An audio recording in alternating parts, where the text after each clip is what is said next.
Hello, nerds, and welcome to Nerds with Dice. Tonight we have a special episode of Fields of the Dead, a Midwestern zombie apocalypse for you. Because tonight we are also a mutual aid stream. You can get all of the details now pinned in our chat.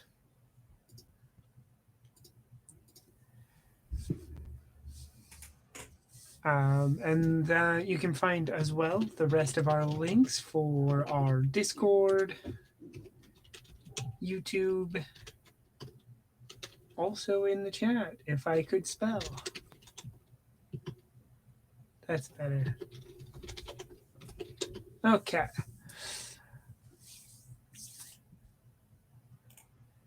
I'm going to have my players introduce. I'm off my game tonight. I'm going to have my players introduce themselves, starting with Cass. Oh, hi, I'm Cass. I missed last week, but I'm here today, and I will continue to play, for the time being at least, Cherry O'Callahan. Yeah, she's our resident soldier slash gardener, I guess. Hey everyone, my name is Quinn. I use any and all pronouns, and I will be playing Chase, who uses he, him pronouns. And he's our resident, I don't know, silly little gay guy. Just a little guy. Just a little guy. I guess that comes up to me, the other little guy, though he's a little sad guy. Hi, I'm Faye, they, them. I'll be playing Jonah, he, him, sad dad, a little. And hi everybody, my name is Merv. I will be playing our resident dick joke. that's yeah. Deborah uses she her pronouns. I use they she pronouns. I'm blanking on everything, but yeah, I'm just out here surviving and killing a lot of things. All right. And Mary, who's not with us right this moment, will be joining us later. We'll be playing Eliza. Both their pronouns are she, her. And hi, everyone. I am Sophia. I will be your storyteller tonight. My pronouns are she, her, we. And just as a reminder, you can always use at any point throughout the episode the content warning off to the side. The only specific content warning I have for you tonight is later on some needles, but we've taken precautions to keep ourselves safe. You make sure to keep yourself safe. If you need to step away, please do so. And if you're new, we also now have a command for the recap. You can get a link to a recap of all of our episodes, just a quick little highlight that you can read through and find yourself at least somewhat knowledgeable of the story. All right, so we are going back a little bit to, I don't know, we'll say 45 minutes or so after everybody left.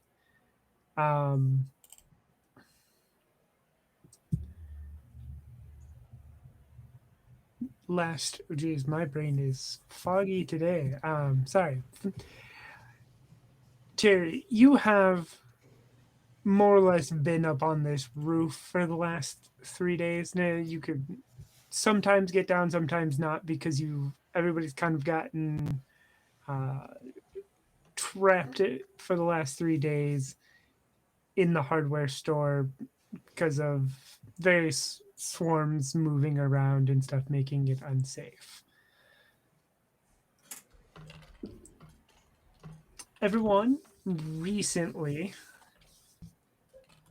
left, well, about 45 minutes ago, like I said, left to head over to find out more about the spectrum. What are you doing on the roof, and like, what have you been doing on the roof?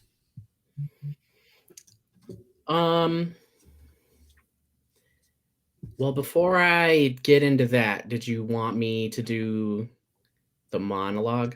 I forgot about the monologue. Yes, please do the monologue. So Cherry's up on the roof of the hardware store, keeping an eye on things, and up there alone, there's a lot of time that they can just think. And guess I have a lot on my mind. Didn't expect I'd be thinking about you today. On the one hand, I wish you were still here. On the other hand, well, I thought we'd seen hell over there, but this is some shit. You and I were always looking out for the squad, and I guess that's still what I'm doing, but I need to be better. I'm sitting up here on this cold roof because of what I had to do the other day. And then I watched most of my squad move on and try and meet up with some other survivors. They were closer than we could have imagined, and yet with the state of things, it might as well be the moon. I regret that you had to jump on that grenade. I regret that I didn't see it coming. But I'm so thankful that you saved my life. And because of that, I met Eliza. You'd really like her. I hope you're watching our backs, Henry. And then the 3 sips of shitty beer she's got left, she pours out on the roof.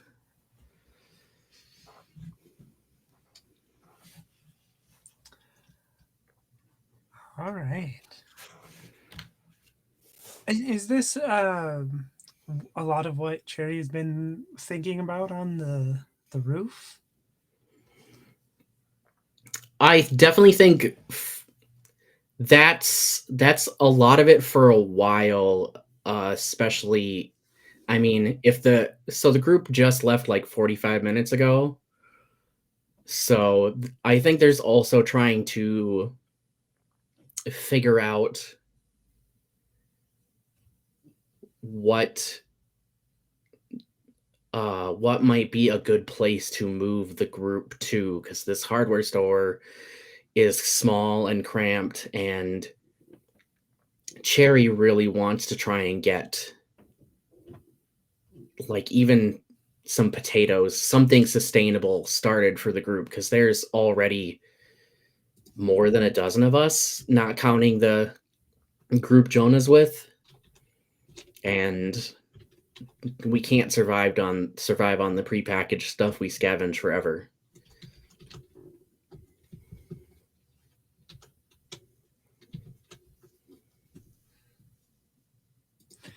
Yeah.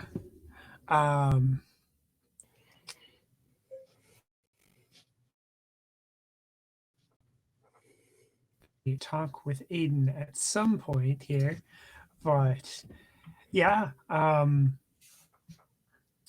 Does Cherry have any thoughts on what might be a good place?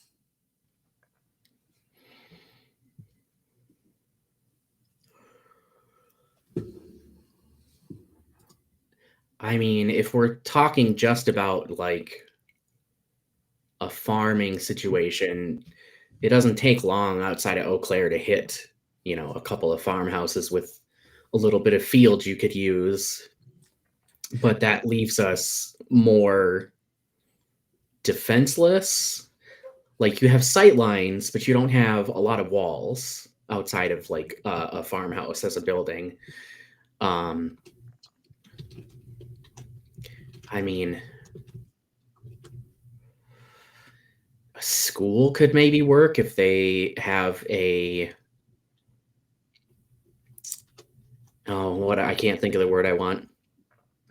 If they have an interior space between the buildings, but it's open to the sky, kind of like a garden for students, you could repurpose that maybe, and at least then you'd have more walls. But then you'd also have to deal with all the windows and all the doors and anything that could get in without you knowing.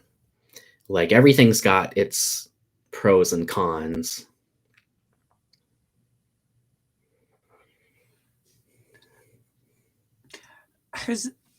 I'm curious if Cherry has considered building how they would build exterior walls.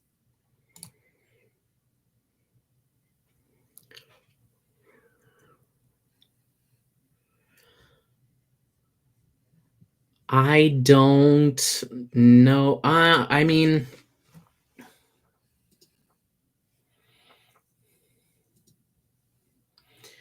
you could. I don't know if you could do shit like round up a bunch of buses and tip them on their side so they form walls. I don't know about like fabricating. Like a drywall is not going to stop much anyway. So you'd need, like fencing or stone or something.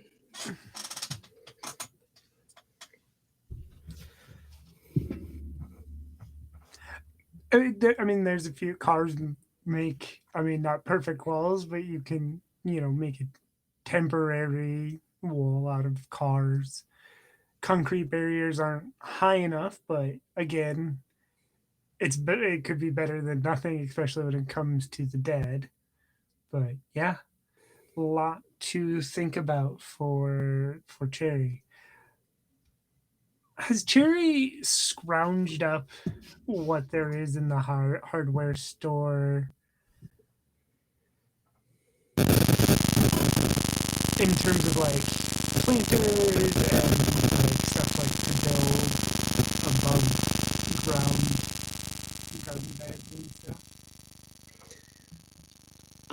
I think so. I think because Eliza did give Cherry the like packets of seeds that were scavenged, and a place like a hardware store would have the like half a dozen starter tray of like little planters for indoor herbs, and you can get a lot going in those before you have to put them in the ground. So And it's that time of year to really get started on that. Does honestly, maybe I have those up on the roof with me for something to do. Okay.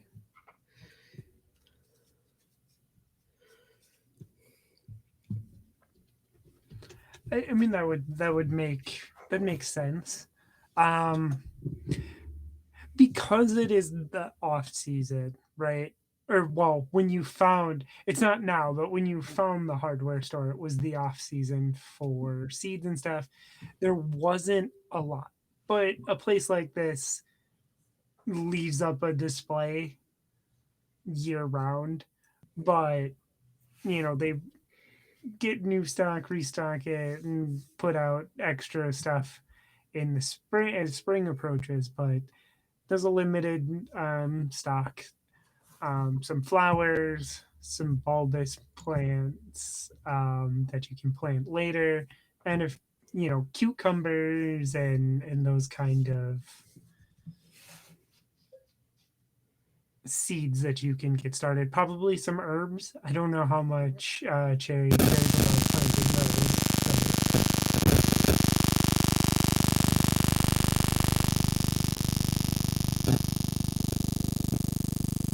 I mean, herbs aren't necessarily the first thing. Something like carrots, potatoes, cucumbers, zucchini, things of that nature. But I mean, especially when you're doing,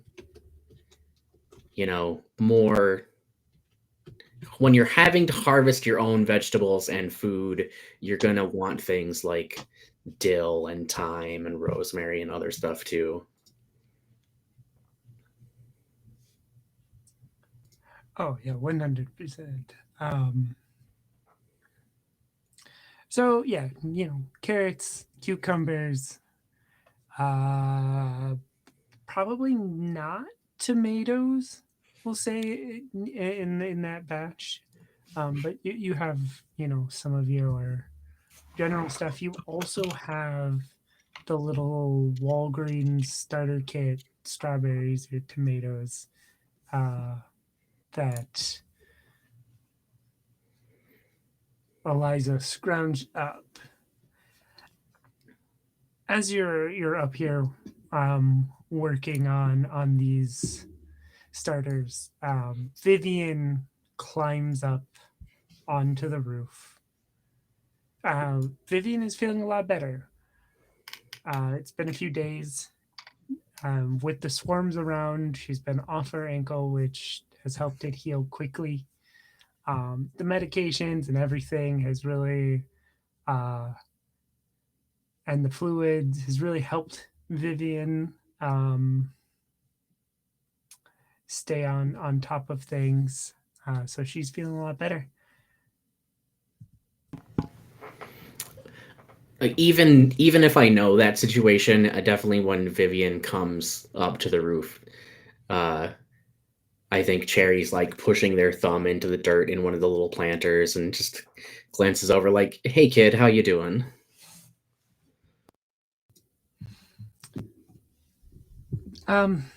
Better. I've been up here a lot lately. How are you doing?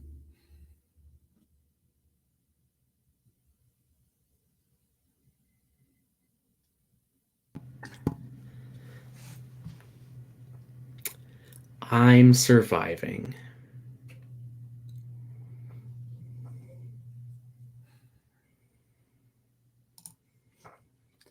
That's a better answer than I got last time. What are you doing up here? Mostly I'm just keeping watch with all the activity and, the most of the group being off to um, with our new arrivals and stuff. But also I'm trying to get these seeds started.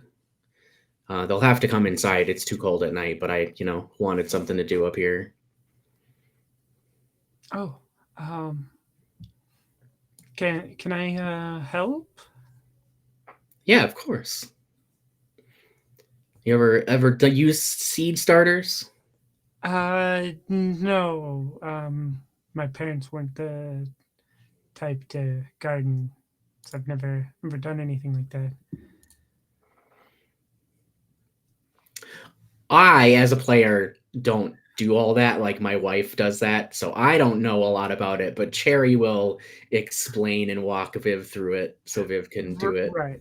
Seed starters are the simple part is putting them together. It's the complicated part comes after because it's balance of heat and moisture and all of that stuff. But yeah, this for the purposes of game mechanics, this will count as teaching Vivian about survival,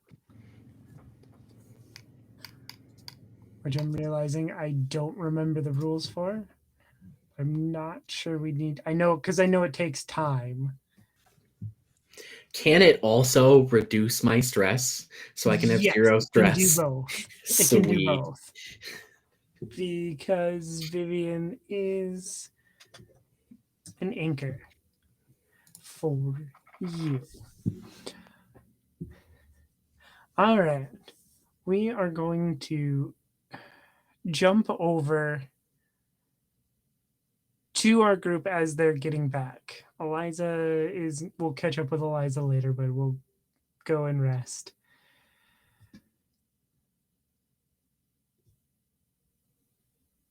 Deborah, I would like. how are you feeling? Deborah just wants to like pull Cherry right away. Okay. Yeah. So, it's time has passed because they had to come back from dropping Dalton off at the Walgreens. So time has passed. Cherry and Vivian are up there. They've got quite a stack, I imagine, going of these starters now that are ready to go. Great. Do you go up to the roof for this? I kind of just like wave everybody off, just get some rest. I'm gonna go update Cherry about everything, and then I scurry up. Ah, nice. These look great. I don't guard it, but I assume these look great. Thanks. I needed something to do, and I really enjoy. I don't know if I ever told you, Deb, but I was in college for agriculture after the military. Oh man, that's great. how did you graduate, or did everything happen before then?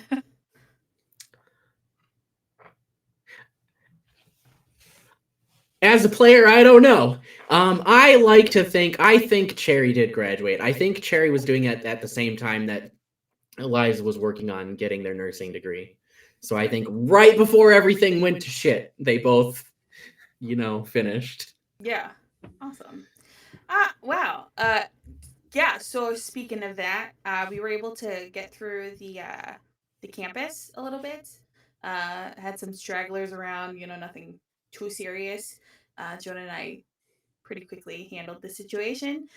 Picked up some new med supplies as well, got some IV bags and things like that. Um, so we were kind of discussing how to barricade up there. I mean, we could do the upper campus or we could do the lower campus. Obviously upper campus for like safety reasons, and then we can use the lower campus for like your gardening and stuff. Just so that we have a lookout, kind of on the river and stuff like that. Um, but yeah, we were able to meet with the other group with Jonah um, over at the Spectrum. They have quite a large group, and also quite a large group that knows Chase personally. So that was I haven't checked in with them, but seemed very emotional from what I saw. I mean, being able to find anybody that were worried about is really great this with everything going on. That's such a great transition. I saw someone I did want to see. That's terrible, Deb. Yes. Do you need to talk about it? Yeah, I feel like I need to talk to you about it. So yeah. So I don't know. I truly don't remember what I say to everybody, but I have an ex-husband. His name is Dick. He had a brother named Dalton, and Dalton is at the Wellgreens right now because he was waiting for me on campus. Why? He saw us, and like when we were like first walking through to go to the Spectrum, saw us, and then like hung out until we came back, which honestly really creepy, and I just don't like that. But yeah. So instead of telling Dalton to come here, we just dropped him off at the Walgreens instead. Just get a roof over his head and stuff. He's been traveling. Eau Claire is kind of just like a through city for him, apparently. And there's some not great things outside of town that's on the way. So I don't know if Deb's gonna know that Cherry's sort of kidding, but Cherry does do you need me to kill him? I was thinking about it. But maybe not. Maybe not. Maybe not. I don't know. I need to have more conversations with him. He is all out of sorts. He's already lost his wife and kid, so traveling alone right now. So I don't want to kill him right now. I want to have due. You don't want to kick him when he's down? Not particularly. Do you think he's a danger to us? I have no idea. I you definitely should talk to Eliza about this because Eliza and I kind of talked to him. I don't know if Eliza was also getting some weird vibes. I think we kind of shared that. Like we shared the idea that there was like weird vibes.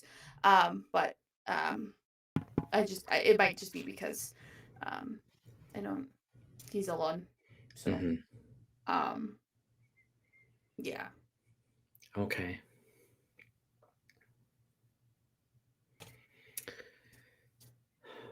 I guess we'll add that to the ever-growing pile of things to deal with. Yeah. And then some of us have already started talking about relocating to the university. Talking, not deciding, not nothing. Just there are a lot of buildings, like a lot of buildings. There's some greenhouses out there. I saw some skylights. And obviously some buildings are still under construction, or we're still under construction, so those aren't as safe. But some of the resident halls and things like that are open, or they're filled with walkers, and we just don't know it. Mm-hmm. I mean, we are too big a group to stay in the hardware store for sure. Yeah. And ultimately, if anyone wants to leave, we can't really stop them. Yeah. But it'd be nice if we could, stick together, because I mean, outside of walkers being attracted to noise, right?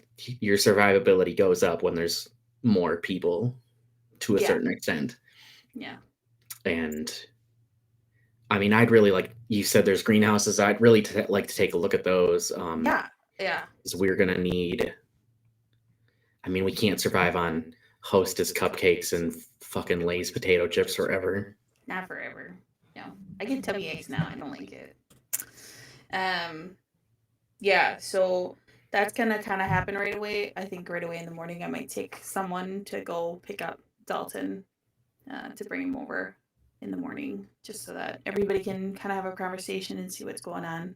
And then what Dalton said was there are two hordes kind of existing parallel, but will eventually kind of come together, and they're coming right for Eau Claire.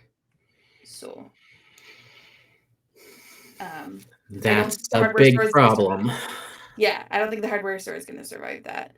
And most of the buildings, if I remember correctly, most of the buildings at a university were built for bombings in World War II. Or it was like that at La Crosse, and I think it's the same for Eau Claire. Okay. So they're more reinforced. So in that regard, at least, if we can keep them from getting in, it's pretty good. Yeah. If they get in, it might be trouble. Yeah. Okay. I mean, this definitely... Ultimately, we're going to have a town hall again and give everyone the details and see who wants to do what. And I mean, it sounds promising, at least. Yeah, absolutely. Yeah, it's right on the river, so we can just fish at the Chippewa. So, but yeah, I just wanted to kind of give you a little lowdown everything that kind of happened, just so you kind of can stay informed and talk to Eliza about everything too. I appreciate it. How's that sidearm treating you? I haven't had to use it yet. It kind of feels nice on my belt loop though. So it's good. It's good. I mean, I would prefer you don't have to use it, but yeah, I'll always use my machete first. So yeah, I'm gonna head inside. I'm gonna go check on Chase. Okay. You want to take some of these trays down with you? Let me. Absolutely. I grab two.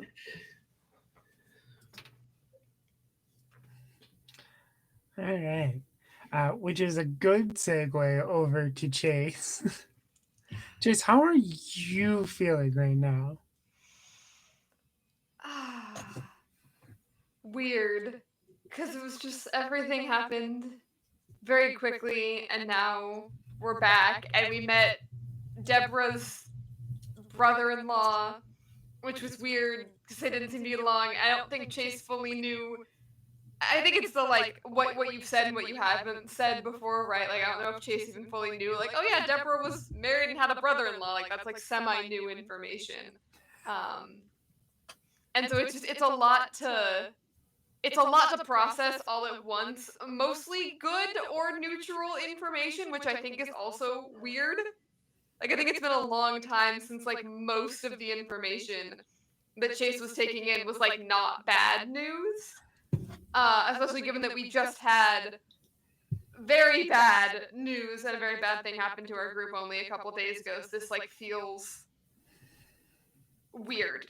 He doesn't want to trust any of this and like become optimistic, because that is useless right now. But it was a shockingly okay / good day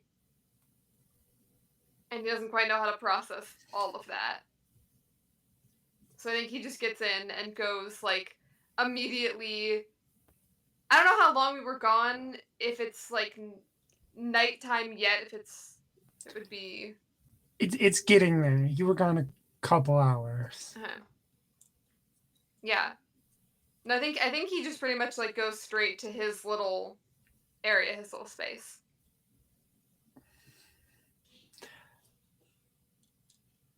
Does Chase take out Mac's hoodie? Yeah.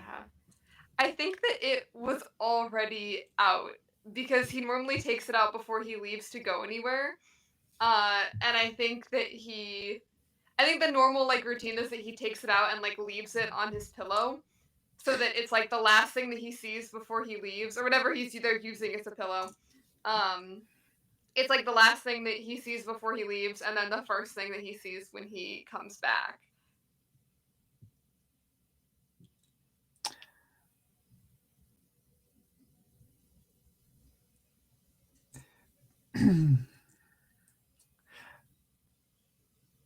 does I guess does the like how does does Chase like just like hug it tight and hold it, like how does Chase like interact with this hoodie? I think most of the time when he's like right when he's getting ready to leave, it is the like he'll grab it and like hold it up to his face, and it's the kind of thing like it doesn't smell like Mac anymore. Like it's been so long since this was something that like Mac actually wore. Because even before, the reason why Chase has it is because like even before everything, like they were about the same size. So they used to wear each other's clothes and like take each other's clothes all the time. So honestly, in more recent history, Chase has probably worn this more than Mac did, even though like it was Max and Max the one who bought it. Like it Chase kind of stole it even before the apocalypse happened. Um but I think that now after what just happened, he's just going to go and like sit down next to wherever he has it laying and just kind of like stares at it. After seeing Alice and all of the memories that brought up, he's just kind of staring off into the distance a little bit. With Chase staring off into the distance, we fade into a slightly different time, a little closer to just after the fall. Chase, you are back at the coffee shop. You are surrounded by more familiar faces from your past here. What does this coffee shop look like? Yeah, I mean, I think in the immediate after the fall, it doesn't look as nice as it used to. It used to be a lot more, I think, like neat and organized and clean. There's still like it's a it's a small local coffee shop. There's like pride flags up on the wall and little like Polaroid photos hanging up of like all of the employees on one wall.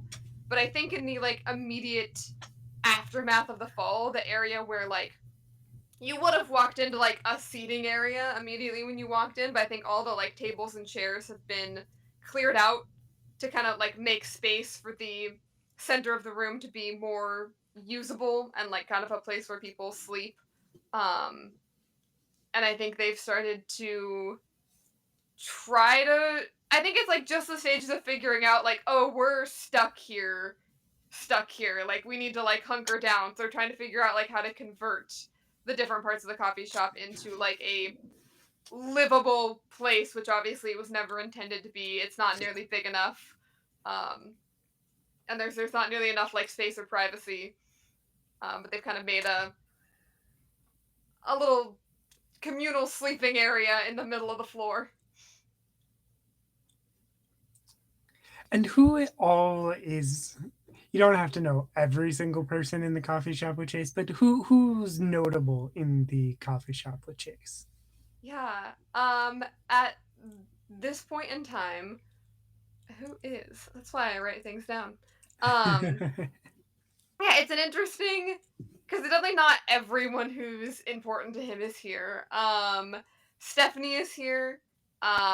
Mac is here, and then one of his other friends, Lena, is here. Um, and so Mac is the only one of Chase's romantic partners who was also working at the coffee shop. And in this flashback, what do you think Chase is doing right now? Um, I think he sees himself like sitting on like the edge of the counter, like looking out over all of these people. And like I know I only named like a couple of people, but everyone here is someone that he would like know and care about. Um, and I think you see like Mac come over and kind of like put a hand on Chase's shoulder, and I think they just like they start talking about the people who aren't there with them in like the immediate aftermath.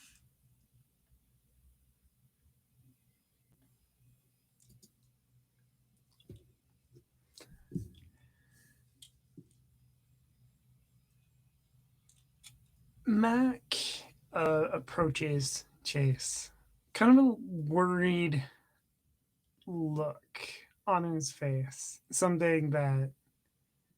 Am I getting Mac's pronouns correct?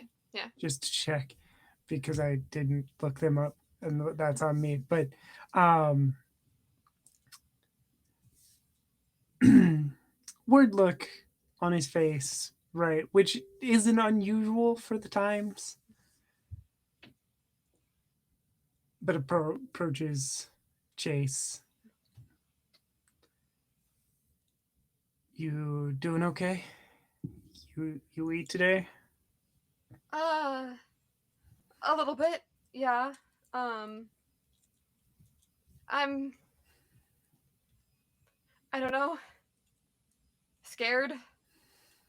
Um,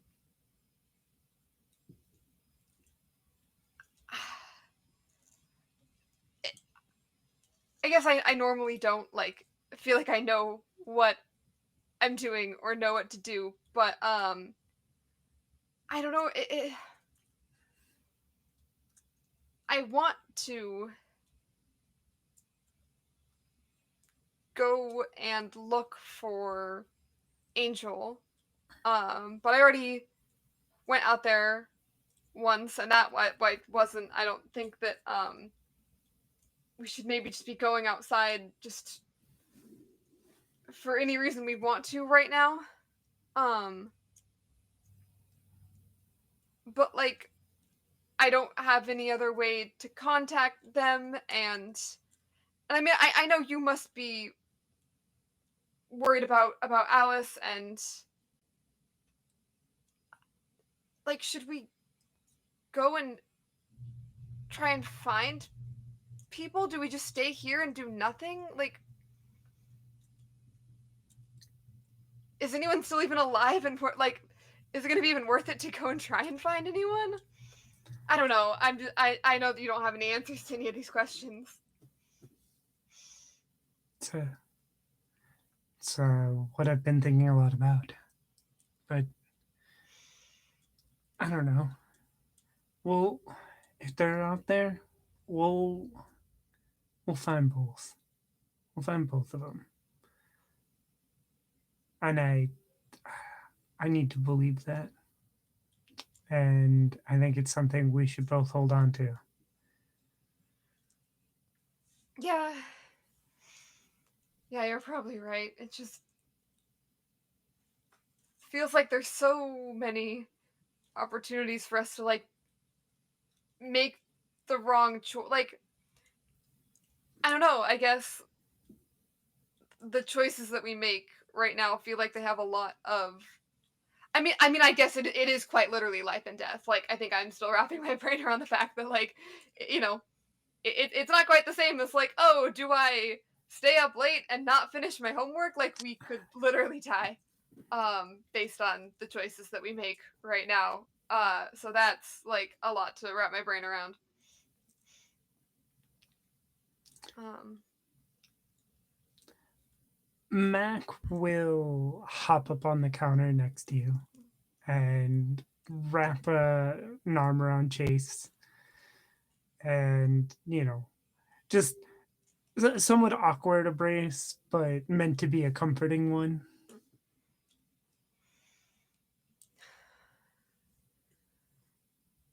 I mean, I'm really glad that you're here. Um, like, if we're gonna be stuck, at least we're stuck together, right? Yeah. And I mean, I think I think we'll be fine. Lena's gonna keep us all safe the way she's going. Oh yeah, yeah. I did not realize that she was like so good with like outdoorsy and like handy and things. I mean, I guess that would never really come up like with our job. But no, they seem like they really know what they're doing. So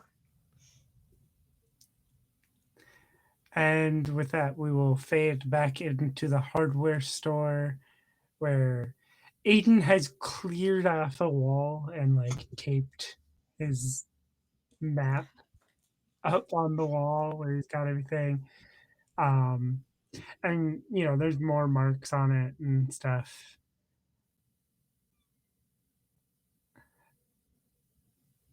Does Deborah, you were headed back down. Yeah. What do you do back inside the hardware store? I kind of take count, I guess. Just making sure everybody's here. I think I sort of clock Vivian walking around a little bit easier because I definitely want to talk to her at some point. And then I hesitate going over to Chase's tent because I don't know Chase very well, but yeah. Do you just kind of like, do you want to leave it there for now, like with the hesitation, or do you hesitate and then go over? I think I'm gonna hesitate, but then go over to Vivian. Okay. Yeah.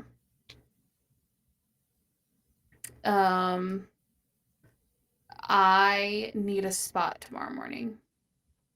Are you feeling up for a bit of a walk? Oh, You can say yeah. no. You can No, say no. I, Got that. no, I'm definitely feeling up for it. Okay. And ready to actually get out of here for the first time in days. Great. Perfect. Yeah, I will wake you up in the morning. Okay. Yeah, wonderful.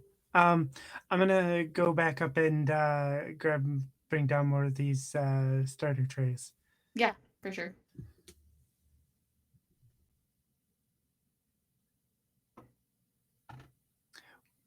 What is Jonah doing back at the Spectrum? That is an excellent question.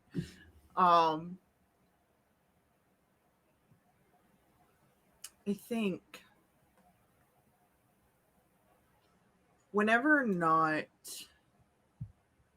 handling things to help Tasha, I think Jonah would take time to scout out the university grounds. Okay. So just so since Eliza and everybody like talked to Tasha and everything, Tasha needing a distraction from losing Alec and Alex has found a whiteboard and some other stuff and is going, full planner mode. She's writing stuff down on the board about like everything that was talked about with this potential alliance and like creating a safe passageway between the two places and everything, and is just trying to organize that and stay distracted. Yeah, so like this wouldn't be like an like all day kind of scouting trips. It'd just be like, you know, go around, check things out on one side, come back, do the other side the next day. Just because I'm seeing uh, the effect of the loss on Tasha, and so like being that more interactive face with the rest of the spectrum. Okay. So roll me a scout roll for going out and checking around the university. Can do.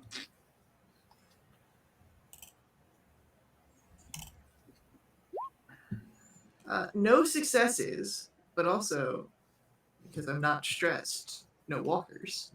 At least not that I rolled. Uh, Okay. there's most definitely walkers here, I'm sure of it. Yeah, but with that, no successes, you don't learn much that you don't already know. Some of the basic stuff about this campus is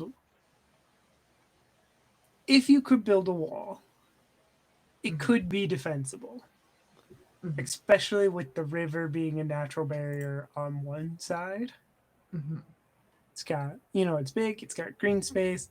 Unfortunately, the other thing you can tell right now, just looking at it even without successes, is that currently there's a lot of places for things that you don't want to run into to hide. Mhm.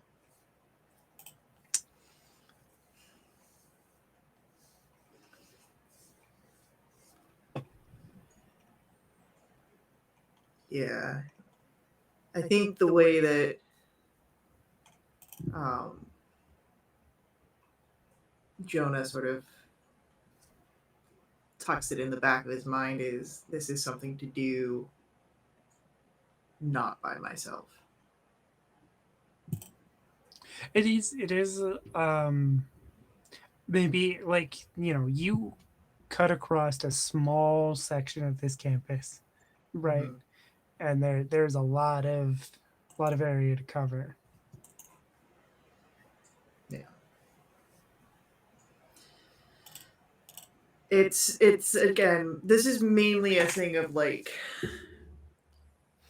the thoughts were spoken out, and now Jonah's much like Tasha is in his own sort of planning mode. He's trying to see what viable avenues there are. And so he's looking and he's trying to get the scouting out. And so not learning much more than he already knows is it's not a loss. But it's something you can also like talk with Tasha about. The little Mhm. what little you do know, you can add to the notes on the board and stuff. And that's exactly what Jonah does after each of these little going outs, and is like so like there's a small portion of the board that just has like Jonah's probably not as neat handwriting as Tasha's. I don't think Jonah's penmanship is the best.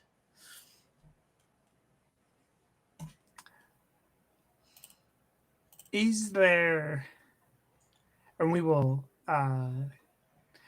I'll have you roll a few more times for that, but we will basically start a project around scouting out the university for Jonah. That will say it is something that you can well, as you've explained, doing in your free time, right? Yeah.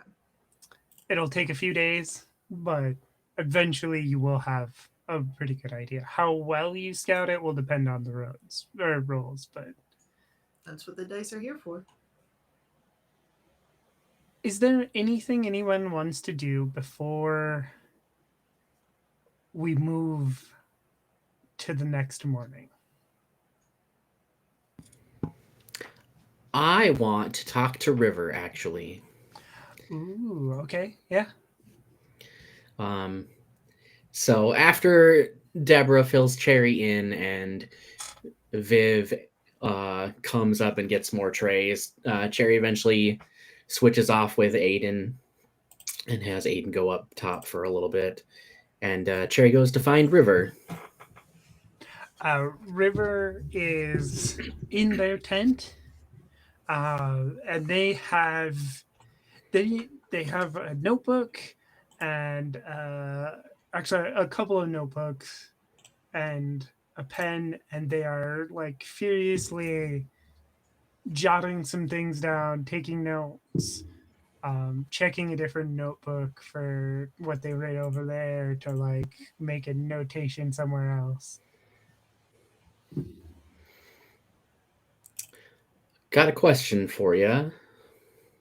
Oh, yeah. What's up? What do you know about either hydroelectric power or solar power? Uh, I know that solar power is going to be the easier option for us to build currently. Neither are completely off the board, but I'd have to come up with a different kind of prototype to work under our current circumstances. But solar panel power, especially if we can get the panels, I can make that happen. Why? Well, I mean, we can't stay here forever. You probably, have realized that yourself.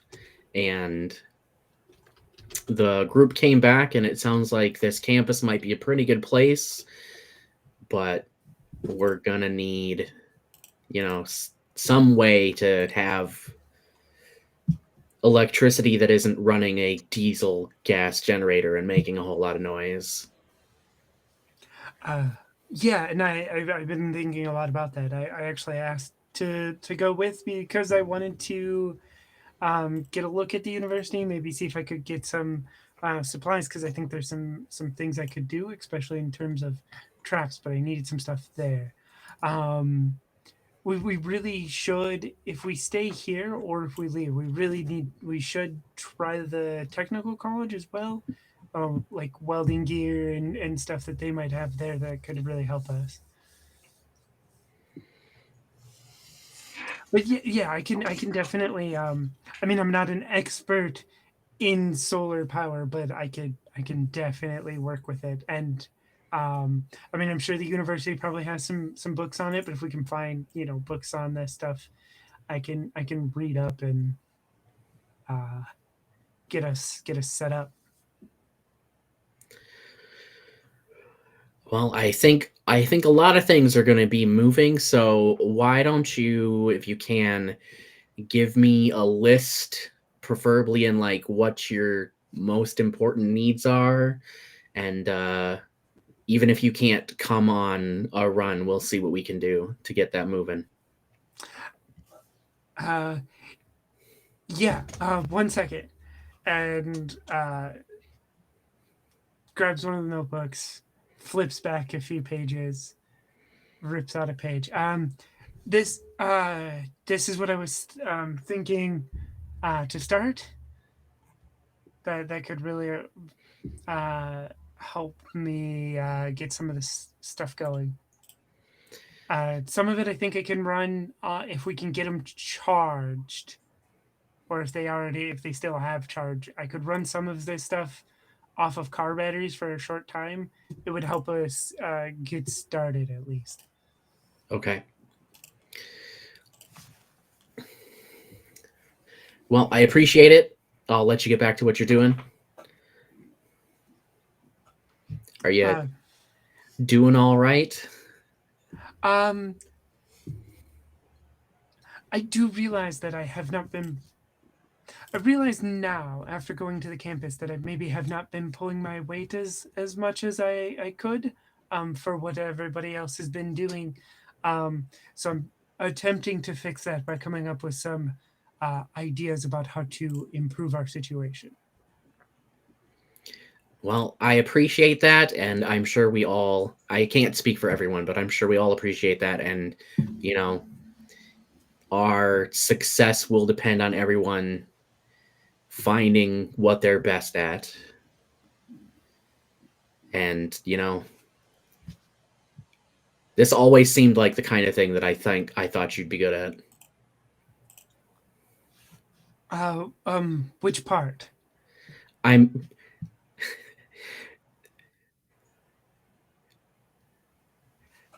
The I the science inventing and helping build something new, because I definitely don't think I'm good at actually surviving the walkers.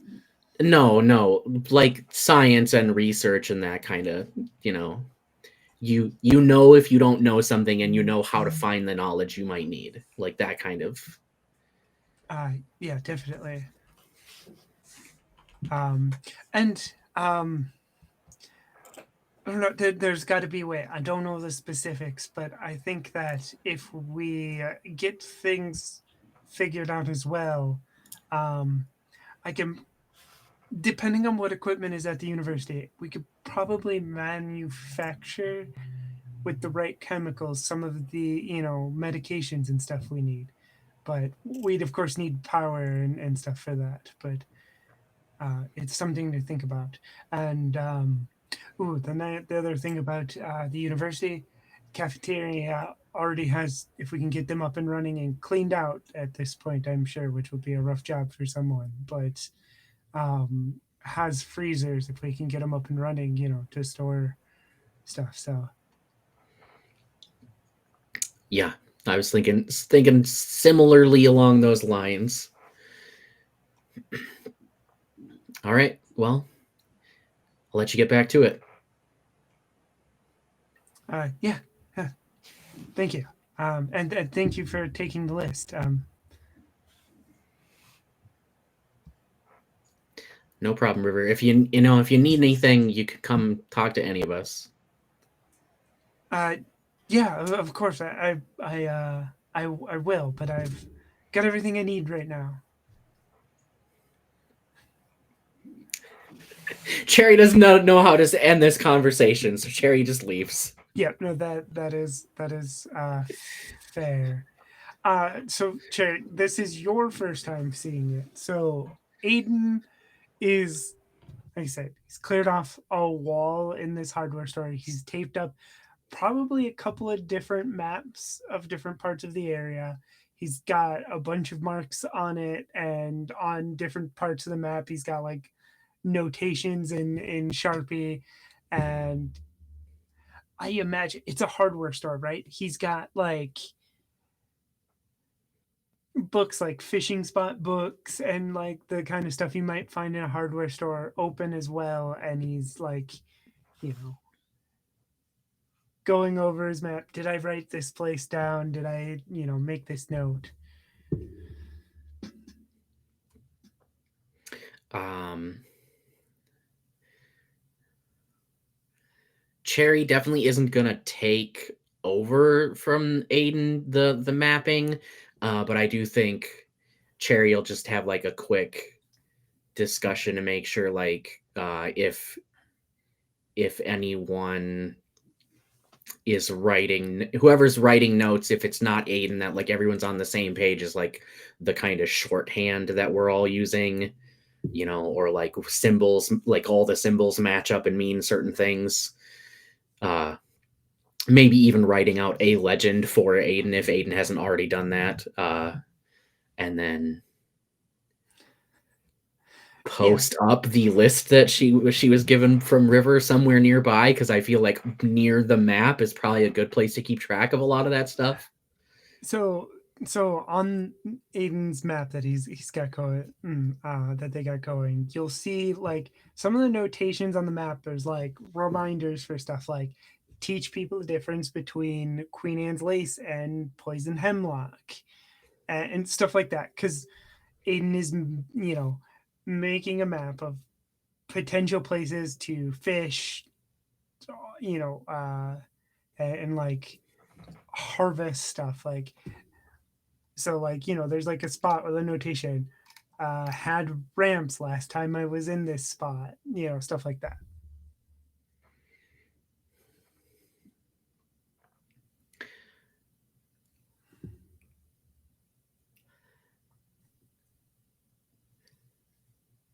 I think Cherry will just give Aiden the list and be like, hey, I think this should go up near the map so we can keep track of this kind of stuff all together. You've got this handled, so wherever you think is best. And it looks good. Just make sure if anyone else is gonna add notes that we all like maybe for some of the things we can be like, this symbol means this thing, and everyone, so we're not confusing each other. Oh yeah, that is a good idea. I imagine we'll probably try to organize this more than it is right now, but getting started out. There's extra maps under the counter, so I just wanted to like get started because I know we're gonna need. I mean, gardening is going to take time, but if we can gather some of the food we need now and throughout the summer, we'll be able to, maybe prepare for long term. Yeah, it's a good plan. Do you need anything? Not right now, but thank you. All right. I'll let you get back to it. As Cherry walks away from this conversation, Deborah comes up to Aiden and just says, like, points at the map and says, I found some birch, right? It was spruce tips. Spruce tips, sorry. I found some spruce tips and a bunch of mushrooms right here and kind of like circle it like in one of the maps that I already made. If you need me, I'm gonna take a walk outside. And then I just walk out. Aiden marks that out on the map.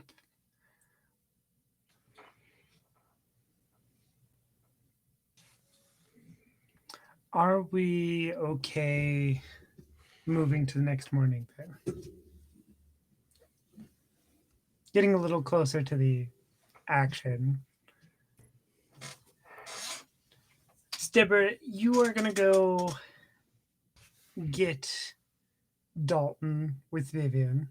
Yes. Do you intend to take anybody else with you? No. Do you inform anyone else that you're leaving with Vivian? I told Cherry. Okay. I also didn't sleep the night before. And I was out trying to relieve stress and it not working and being very frustrated. Okay. So.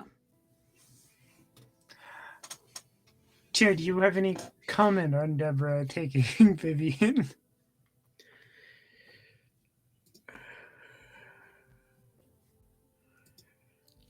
I think Cherry's just like,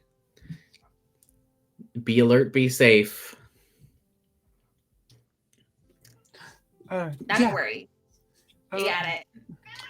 Of course. And Aiden comes over with like a big water bottle and gives it to Vivian. Make sure you take this with. You need to stay hydrated out there. To which Vivian will like take it, but like, in a slightly annoyed way, even though Aiden's just You're right, but I'm mad. Yeah, exactly. Yeah. especially since part of Vivian's problem is that by necessity, her water bottle is bigger and her water ration is larger than everyone else's. And I think being a teenager, especially, this, like, she doesn't want to need more water than everyone else, you know?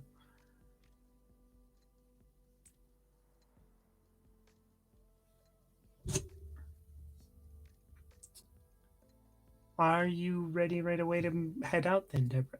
Yes, I am. Do you take the golf cart or do you walk to Walgreens? Vivian, I heard from my old physical therapist back in Anago that sometimes you just gotta walk. So we're gonna walk. Yeah, fine with me. And we can go as slow as you need. You just gotta walk.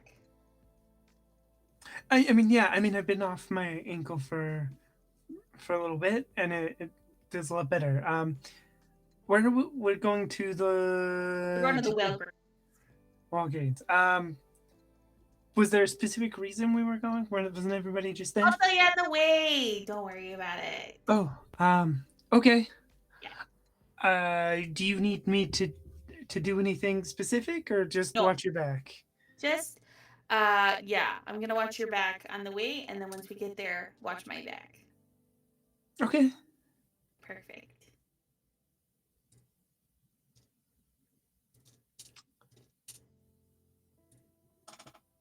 And then as soon as we get out of any sort of earshot of the place, I spill everything about Dalton and, like, I don't know if I ever told you this, but I was married. I was, and then it happened, and then things happened. I had to kill him. I had to kill a lot of people before I met all of you guys here in Eau Claire. So, um, you know, just like I feel like it's pretty normal nowadays, even though it's kind of like really messed up to think about in a lot of ways. And I just like ramble and ramble and ramble about the same thing over and over, and just kind of like, Dalton, he was quite a guy. I mean, I respect him because he's a union guy, but like, what does that mean now? So yeah, I have weird feelings about this, and I just want to make sure that everybody's safe while I get that one, because I know him before all of this. So yeah. Yeah, okay. And did you just want me to come with so you could tell me all of this? Kinda. I didn't sleep much last night. Don't know why. It's probably his fault. I don't know. And I just needed to talk to somebody, and like, you kind of know about like when I have to leave the building sometimes. You're a really good, spot for that. Making sure that I'm safe and I make sure you're safe.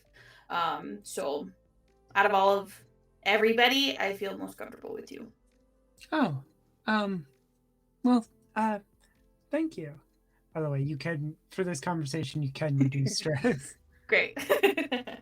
And then to really just make it as awkward as possible, there's like a long silence between the two of them. And then Deborah just says, I never had any kids because there was no time at all, honestly, between my husband Dick and I. But I'd love to have a kid like you. And then silence after that.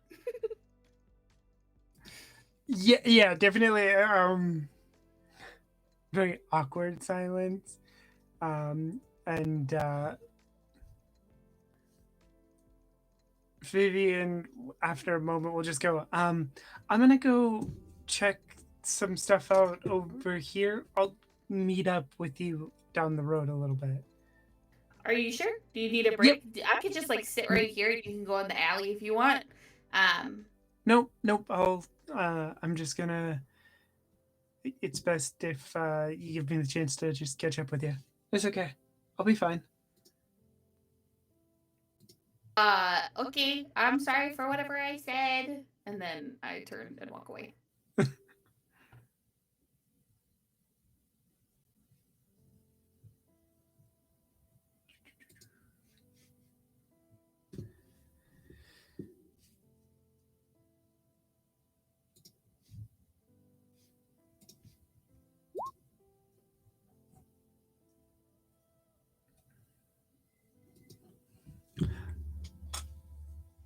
Vivian catches up with you. I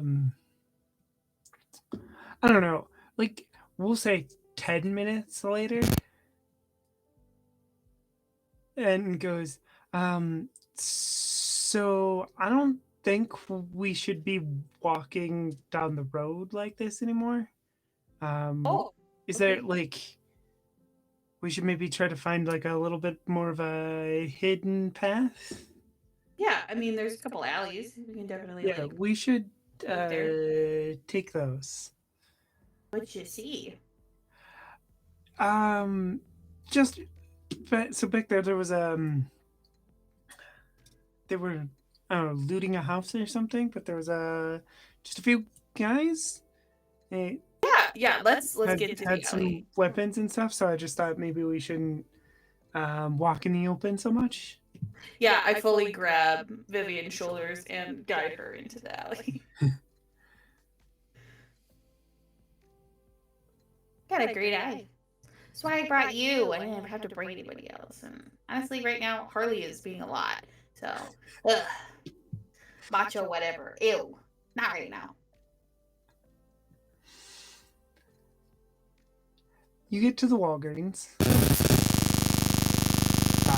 Dalton is inside, kind of where you left him. He's made himself a somewhat decent spot to, hunker down for the night. And when you walk in in the door and Vivian sees Dalton, she like turns her head to Demra and whispers like, "You didn't tell me he was hot." I don't think he's hot. He's my brother-in-law. What the heck? No. Um, so I want to be 100% clear. Whatever happens in here, we're not going to tell the others, okay? Um, are what are you planning on doing? Nothing that is going to hurt you. It seems like it sounds like you're worried about something.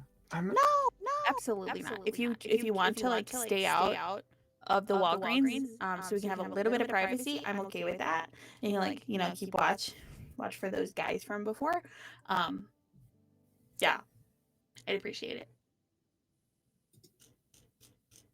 it. Yeah, absolutely. Great. And then as soon as Vivian walks out, I start walking up to Dalton, and I pull my firearm on him.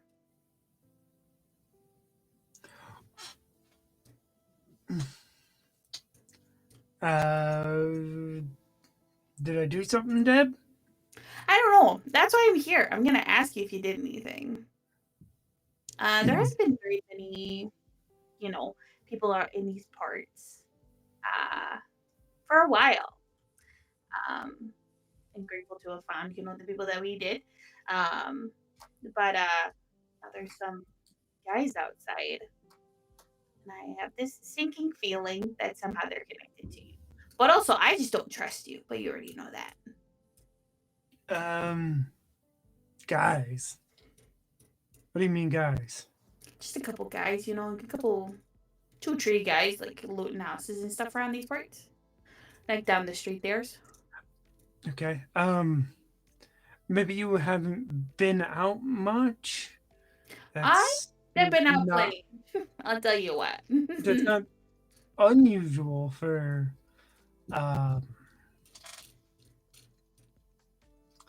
these days.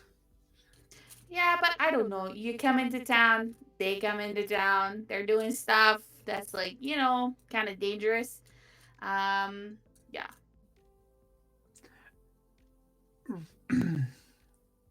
Right. And you assume, I mean, do you know what these, do you happen to know what these guys look like? Absolutely not. I got my watch outside who did all the work. Okay. Well, I mean, I haven't been traveling with anybody. Then you can just Uh, say that. Like, there's no way for you to confirm or deny that. right. Yeah. And then you show up on campus after I walked through. I mean, again, I just needed a place to sleep. I was sleeping in one of the cars. You could have just kept sleeping in the car. Am I wrong? I'd seen people, and one of them was someone that I knew. So, I didn't know where you were headed to. So, instead of running around the city, I waited. Does that? I'm very suspicious of you. Uh-huh. I don't trust you. I didn't trust you before. I'm not sure what I did before to do earn that, but everybody should be suspicious in these days. I get that. You know, Dick was, talking one night and, he rubbed Dick the wrong way.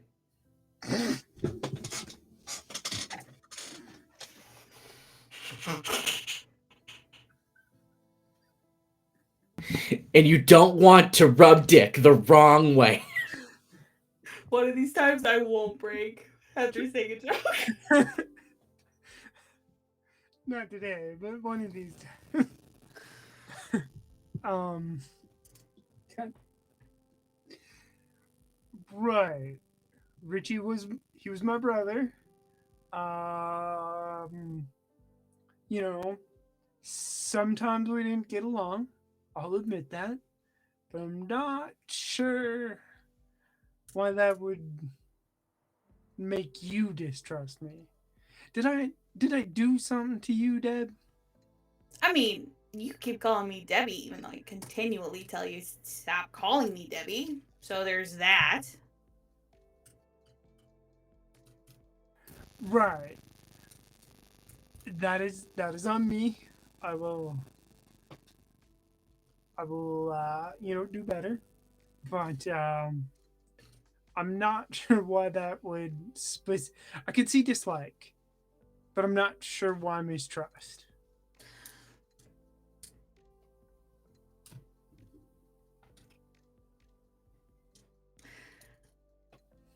I'm just.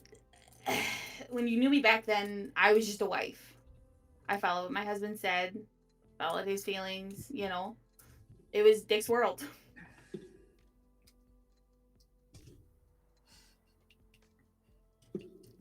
And I was in it. Right. Like I get that. But I'm not sure what that had to do with me. Like that was, you know, your and Dick's thing, and I I didn't.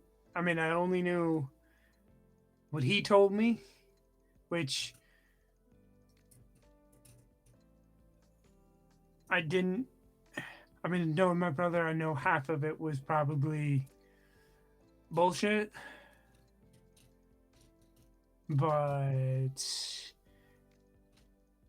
that was the two of you are saying I just came around for the barbecues. Yeah, I know. And then Deborah just takes a few steps forward towards Dalton and says very quietly, in case Vivian is listening into any of this conversation, just says, for the entire time that you're with this group, my group, just think about the fact that this gun will be trained on you from me as a little gift. I don't trust you, and that's just going to be the way that you interact with us. Okay. If that's what you need, that is fair.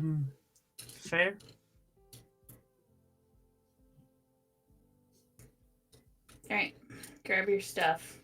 We gotta go. Right.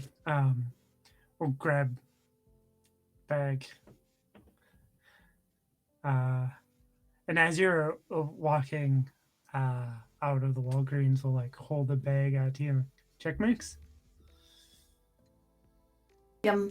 And then devour some. And you start heading back. Deborah, on your way back, roll me a scout roll.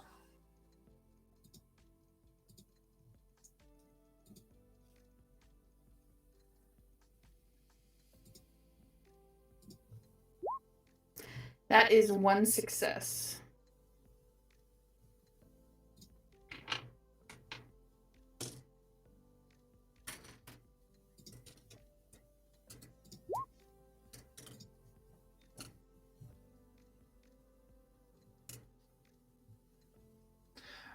Well, it's a good thing that you have one success.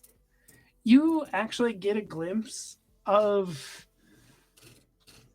these guys that Vivian was talking about. But you see them and they don't see you. It's about three guys. They all have motorcycles and leather jackets, very bikerish types. Um, And I'm guessing that Dalton doesn't see them. Dalton doesn't see them unless you point them out. No. I am emotional and I've created this situation. And I remember what Dalton told me the previous night. So, as I kind of see what they look like, I like use physical force to push both of them in a different direction. Okay. You eventually get back to the hardware store safe.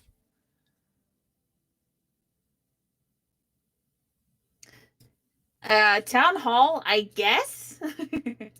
As we walk through the front hardware doors. For everybody who's here, someone can get Aiden soonish. This is my brother-in-law. His name is Dalton. He's been traveling through, I think, alongside the Mississippi for a little bit. Whoop-de-doo. I don't know how to end this. Here's Dalton, everybody. For Cherry, Dalton is a handsome looking man, right? Very much looks a lot like Jensen Ackles, right? He's got a gun and a knife, visible. Very much dressed like a rancher, blue collar guy type thing, right? I'm not gonna lie, I 100% expected Deborah to be like, if you're with us, this is what's gonna happen. And then immediately, and anyway, I started blasting. Not gonna lie, I thought Deb was gonna get in close and get him to lower his guard, and then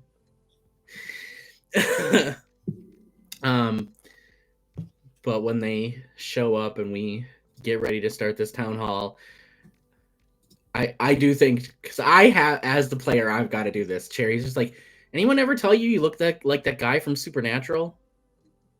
He gets it all the time. Yeah, honestly. I've heard that. Yeah. Yeah, Misha Collins, right? Yeah, I think so. I think that's where we're gonna go to. The moment you told me he looked like Jensen Ackles, I was like, I know this joke. Here's my punchline. Absolutely. All right. Yeah, it is time for us to head to break. So we'll be back in about roughly 10 minutes. Make sure you get up, drink water, do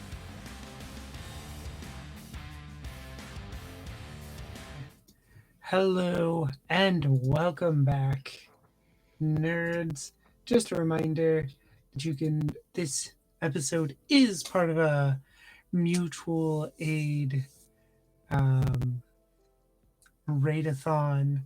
You can find the GoFundMe link pinned right now in our chat, and if you want more information, I have a command for that as well. Of course, if you want more information about the show, don't be afraid to use the command to get a glimpse at our content warning. Um, and if you didn't see it earlier, just a little warning going into this second half. Little content warning added on for mention of needles. Speaking of, Jerry, did you stay on the roof for this moment? I think this actually would be like just before that first day started in the first episode. Okay. Because it would have been, so it would have been like just previous before the first episode. Okay. Whenever we are ready, then. Okay. So it's morning. Cherry has to take their HRT once a week, and they get out the little syringe and the vial that was in a little cooler stuffed full of snow because it's still just on the edge of the end of winter. And I imagine it's early enough in the morning that most of the group is either anyone that's left has left, and anyone else is probably still resting. But Eliza's probably seen Cherry do this for so long. And Cherry doesn't even have to think about it. It's just second nature at this point. And they check the needle and they make sure it's correct and there's no air bubbles and just give themselves a tiny little stab in the tummy.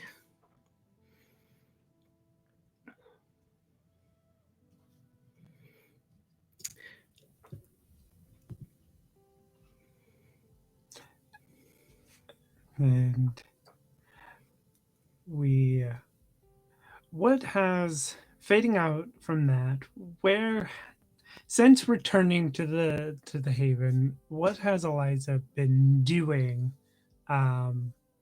We're playing with the timeline a little bit. We're going back to the night before, and just kind of finding out what Eliza has been doing. Well, not a lot has happened, but we were at the next morning. Deborah had gone and brought Dalton back to the haven. But when you get back the night before, what does Eliza do? Honestly, I think she's exhausted. She'd kind of go back to their tent setup. And I think that she's probably pretty sore from the fall that she took. And she's just kind of not really made anything out of the issue at all. But I think that she just kind of like twisted her knee a little bit, and I think she'll just kind of like sit down on the bedroll, the sleeping bag, and just like take a second and then just kind of gently take her prosthetic off. She's a little bit banged up. It fits well, but it doesn't always, it's not always comfortable. And I think that just from the fall and the impact, and that she has some underlying nerve damage that causes pain. And she'll just kind of like sit there and just take a like deep breath and just hope that no one has any other medical emergencies where she has to get up again. She just wants to just sleep, even though that doesn't always come naturally for her. But it's just that moment after you've pushed yourself so hard for a couple days. And it's like everything just hits her. And I think she just kind of, she doesn't always feel comfortable enough when she's out and about, especially around other people, to fully let out her emotions. But I think there's just this moment where she just kind of rolls on her side and just kind of like little silent tears just roll down her face as it just kind of everything hits all at once. And like her body's tired and she just lost someone that she cared about. And then there's these kids that had to go through hell and they're surviving out in the community center. And it's just too much.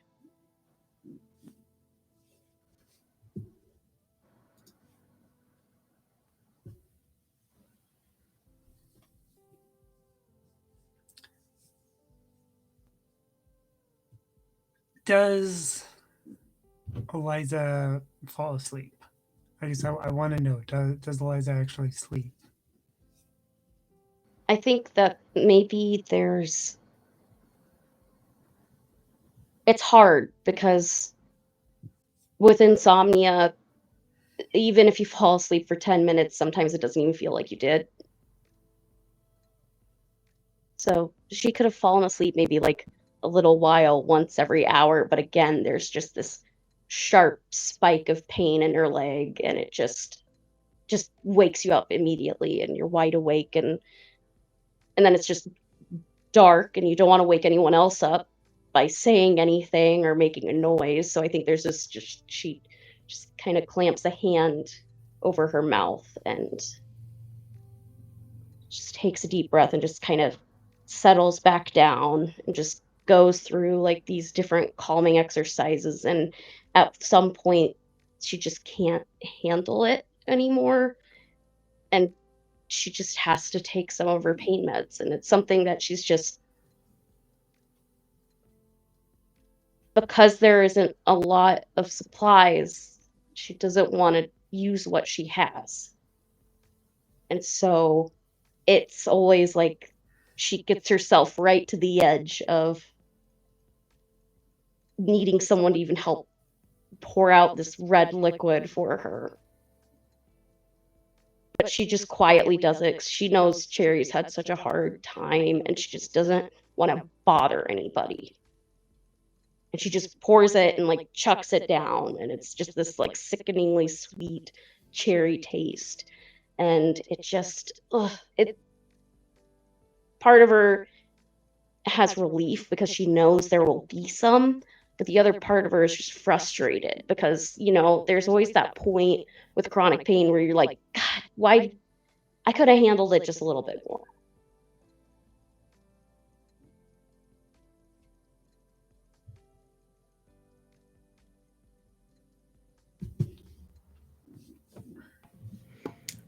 I think despite that, Cherry is awake at some point. But also knowing that, when Eliza wants help, they'll ask for help. So they just make sure every time Eliza lays back down and like tries to relax, they're there and are warm and like will, offer an arm or a hand to just hold on to. And she'll take it. And I think there's finally at like 4 a.m., she's just finally passes out. And it's only a few hours, but at least it's something.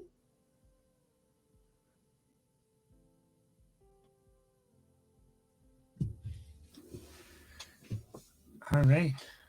And we come back to the moment we left on, which is Deborah calling for a town hall and introducing everyone to Dalton. Cherry, recap where you left us.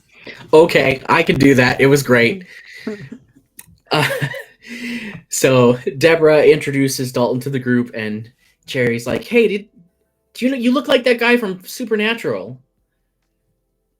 Misha Collins, right? Classic.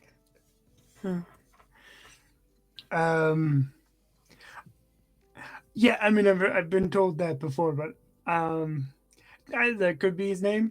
I guess I don't know. I never actually watched this show. Nice to meet you, folks. Yeah, as Deborah said, I'm Dalton.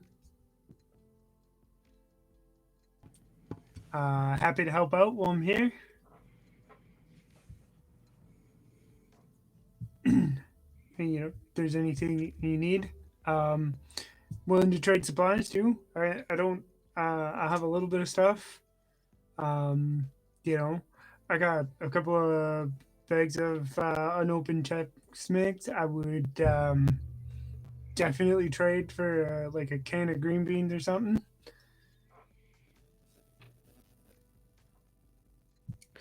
I think we can spare a can of green beans for some Chex Mix. That'd be lovely.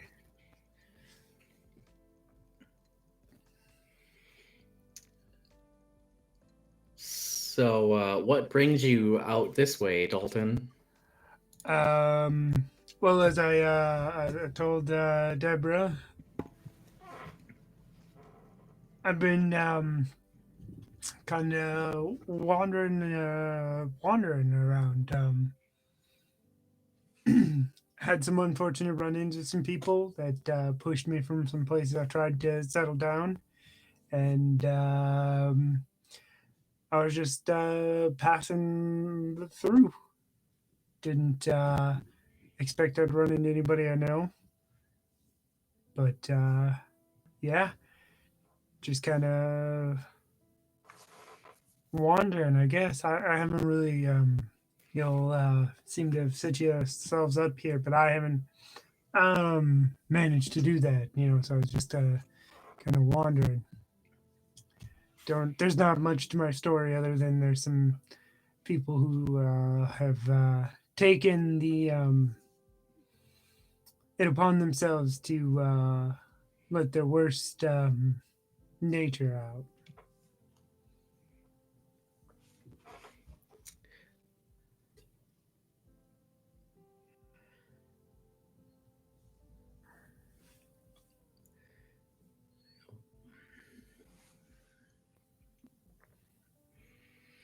Well, I mean, yeah, like I said, we'll be happy to see what we can trade and come to some agreement. How long are you going to stick around?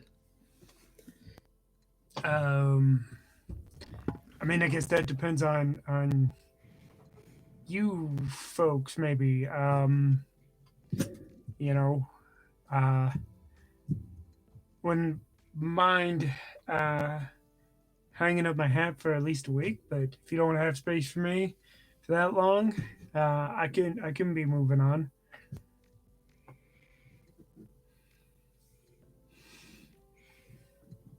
Deborah, what do you think? He's definitely tolerable for a week. Well, thank you, Deborah. Glowing recommendation. Thanks. I try my best. I mean, I can't speak for everyone, but if Deborah says you're tolerable for a week and you don't try anything, I'm willing to let you stay a week.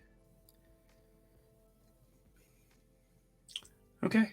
Well, wonderful. Like I said, I'm willing to help out with anything. I know my way around a few things, and I'm not too bad with this here weapon. So whatever you need me to do.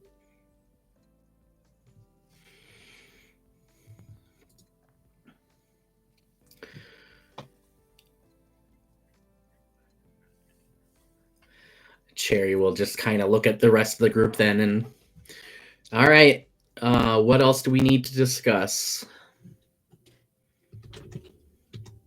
Do we want to discuss and I turn to Eliza. Do we want to discuss yesterday a little bit with both the university and Spectrum?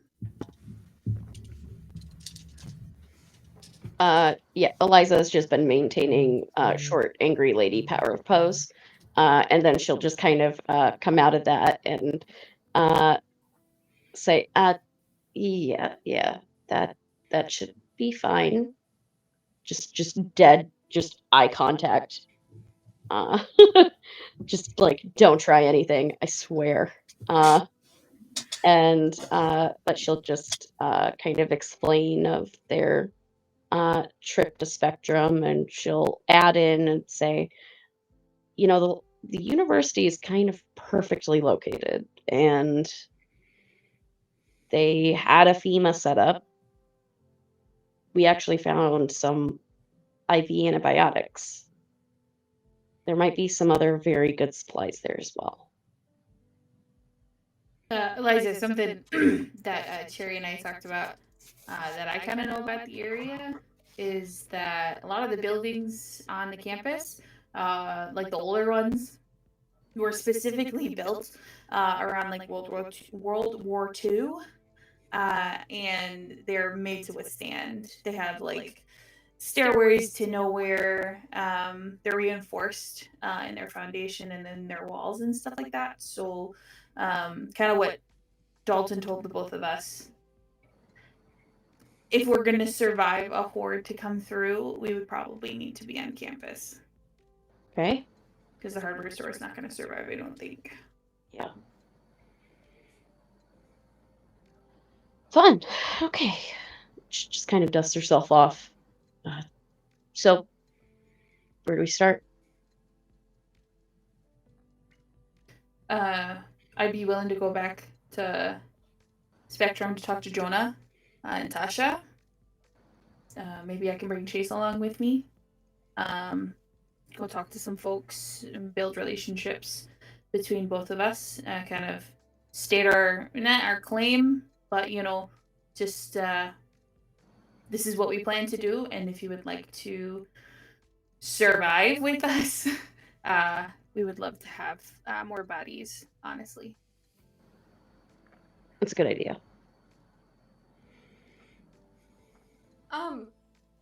I mean, do we even like know anything about like what? I guess there's no like dictionary definition for this stuff, like a horde. But do we have an idea of like about how many walkers that is, or like how fast they're moving, or how soon they're gonna be here? Because like I feel like getting the university set up is gonna take a while, but if they're like right, like really close to us, do we even have enough time to get something like that set up? Dalton, and you're muted.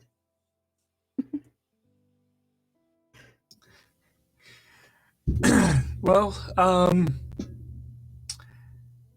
they are quite large, but I mean, walkers aren't fast, but in large numbers they are dangerous. But I think the big danger here is if they run into each other. Right, that's they gonna kind of swallow this whole city. If we could, you know, prevent in some way them from, um, or at least slow them down from merging together, you could definitely buy some time.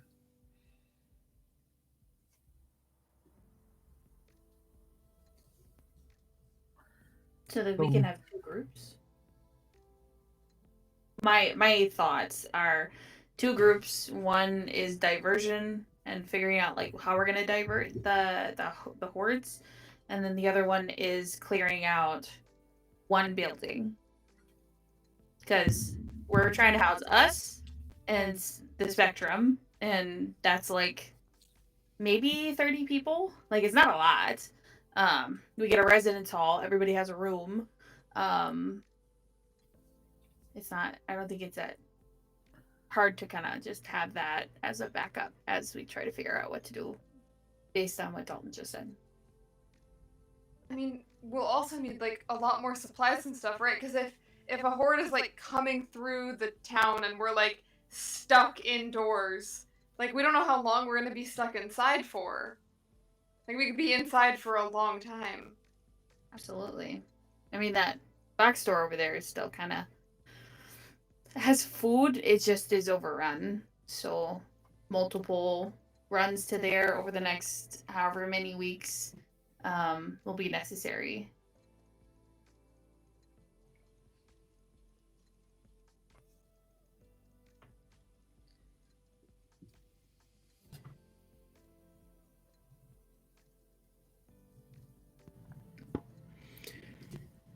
So I guess the question I have right now then is who wants to take the potentially more dangerous route of being part of the distraction? I can take that.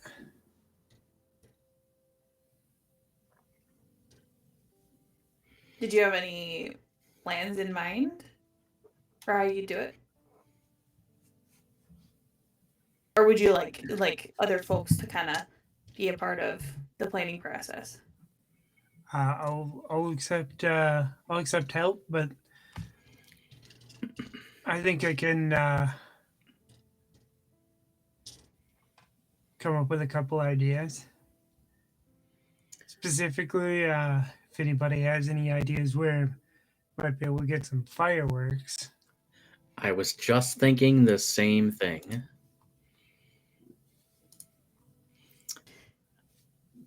I'm happy to lead the building clear out crew.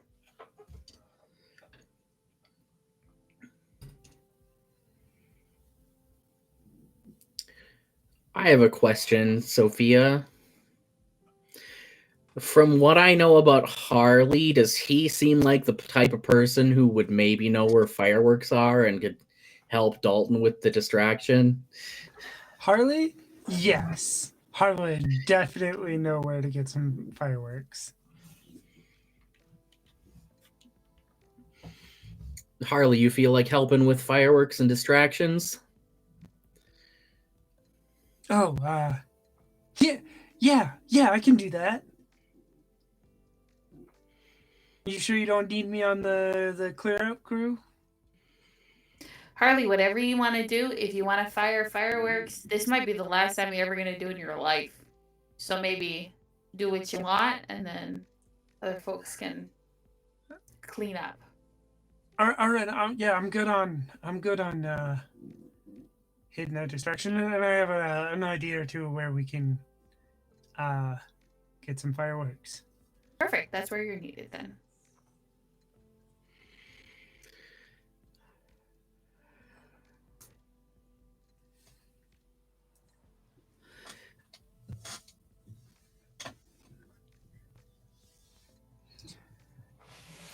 Then my question is, what is the plan for tonight? Or for, the day you are in? I definitely like to take Chase to the university. Obviously on the way to the Spectrum, but hoping to run into Jonah and Tasha who are scouting. Okay.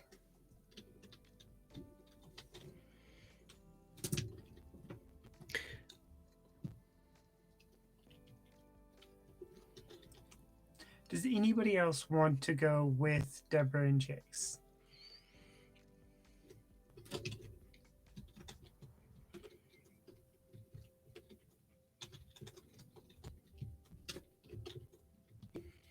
Eliza would go where she's needed. I don't think she necessarily wants to walk that far again, but she'd go if she was needed. She's also happy to stay back, so she's just kind of like, tell me where to go.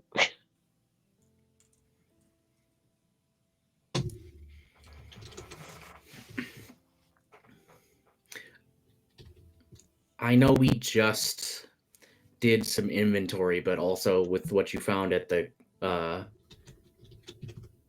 university, maybe it's worth you and Marley double checking everything we've got medically, because as much as I want to move you all over there as quickly as possible so you can like check out the facilities, I'd also hate to have you both separated that early with all of those supplies. Does that sound okay? Yeah. I was actually thinking I would take Aiden and maybe we would go try and get something not packaged. Maybe we could hit one of those fishing spots he's got marked on the map. Oh, See if we yeah. could actually have some fresh fish with dinner or something. That's a great idea. I'm down for that. I haven't fished in years. You're gonna have to help me out. We're gonna have to get some. Well, we actually I think there's been some pulls and bait here. I don't know, some spinners and stuff. We'll figure it out. But yeah, we'll I also have an idea of where some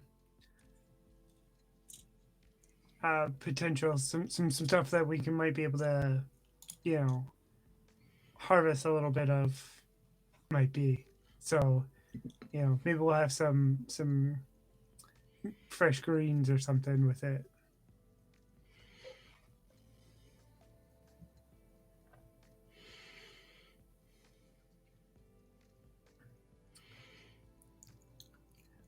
So where so who's so Eliza and Marley are staying. Where's Vivian going? Where do you want Vivian?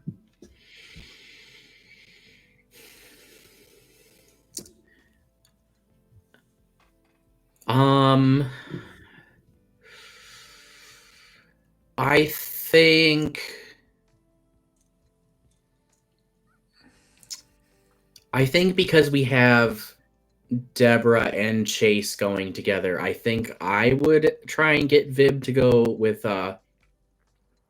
Harley and Dalton, not necessarily to like be part of the distraction eventually, but just so that we have two of our people with this new person that, Okay. you know,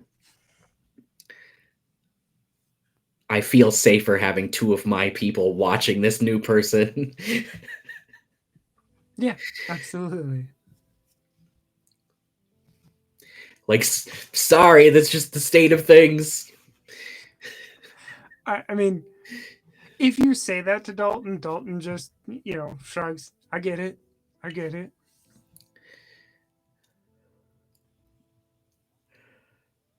Yeah, I think Cherry would just be like straight with him, like, listen,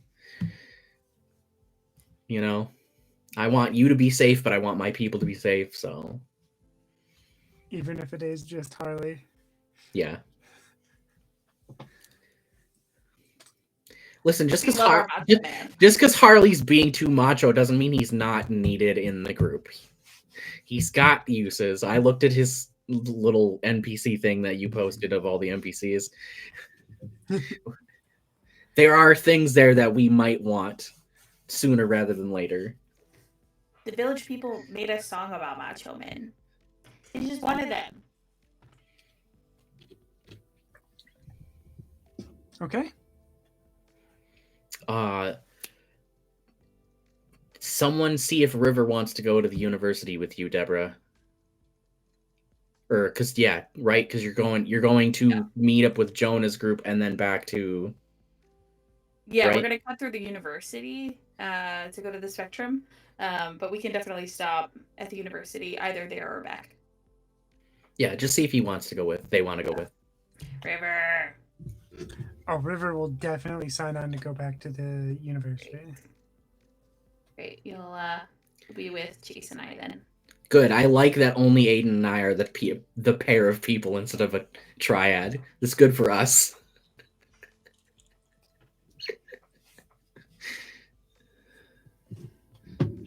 Yeah. All right. So everybody heads out. So, do you want to head to a section of the river, or do you want Aiden to take you to a slightly different spot? In this case, I would trust what Aiden knows as the best bet for getting some, if we're going to go fishing, to get something. Okay. In which case, I will pull up Aiden's thing and roll. Okay, yeah. Aiden believes they know a really good spot. It's a little bit farther away than going to the river, but they believe that be able to find both. Maybe it's a little early, but maybe find some ramps along the way and a pretty good little pond for some fishing. All right, sounds like a plan.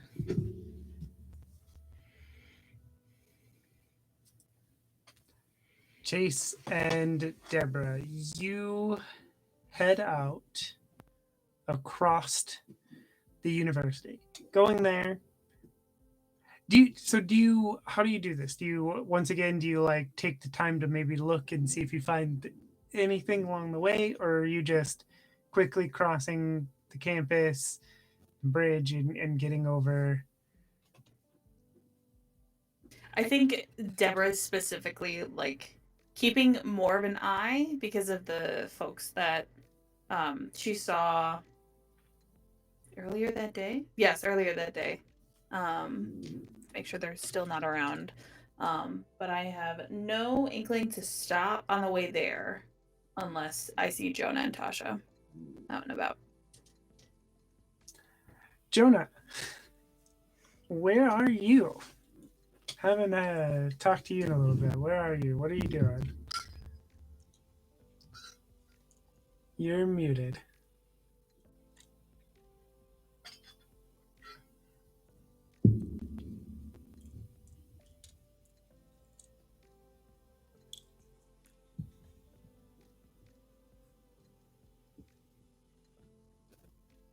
Oh shoot.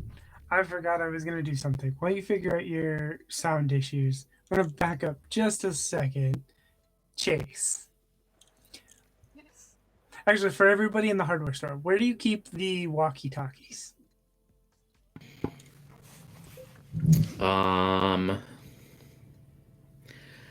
Probably on like the checkout counter where it would be really easy for anyone that needs them to get them. I imagine you don't keep. Do you keep them all on like different channels, or do you just have like one or two on at a time? Ooh.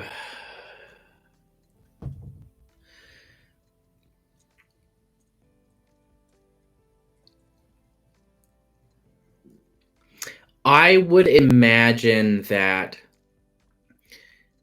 if we most of the time we probably only use a pair, and if there's another pair we might leave one on like super low volume just in case something comes across the band. Okay. Yeah, because you did have a pair before, and then you grabbed a few extras. So I was just wondering.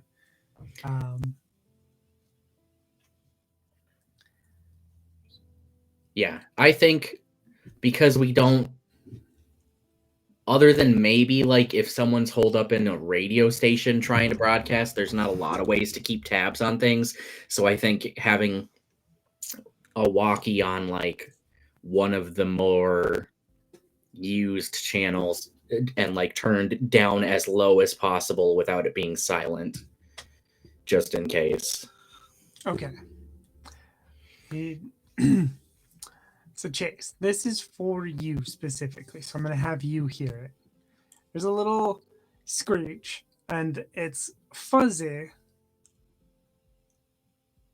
but somebody says into the walkie-talkie, "Is anybody out there?" And you are 100% sure, even with the static, you know that it's Mac.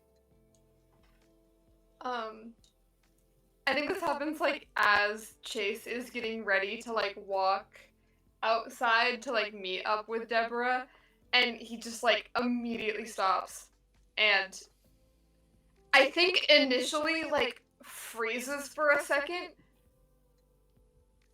and then it's like a freeze, then like instant into action, like runs over and grabs it and tries to respond. I don't know that Chase has a lot of experience like using the walkie-talkie, so I think he's like, how do I know if this is on the right frequency? Kind of like, I'm just not gonna touch anything, and I'm just gonna like hit the button that I know makes it speak. And we'll just like hit the button to talk into it. Mac, is that you? Can you hear me? Where are you? Again, real fuzzy, not great signal. You only catch Chase. Yeah, it's me. Where are you? I can't really hear you.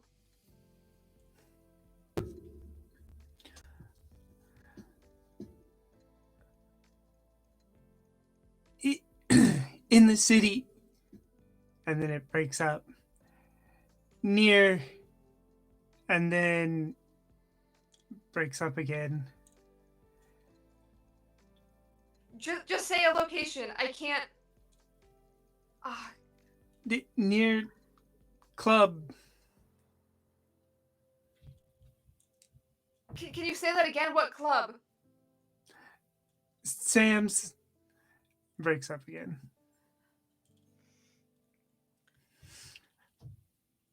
Okay.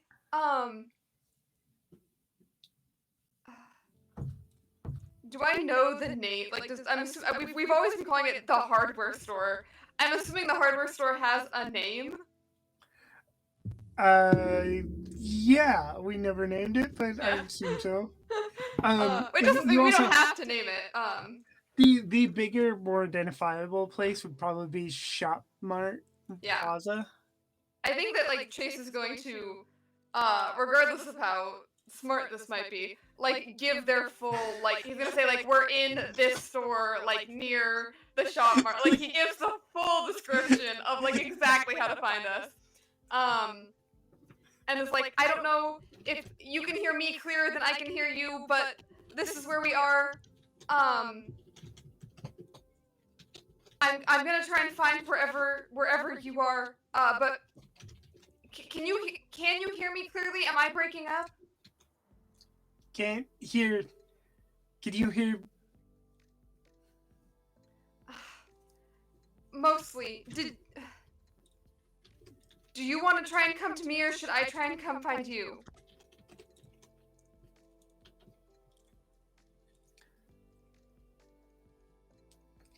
Can't. You can't. I can't come to you. Can you hear me?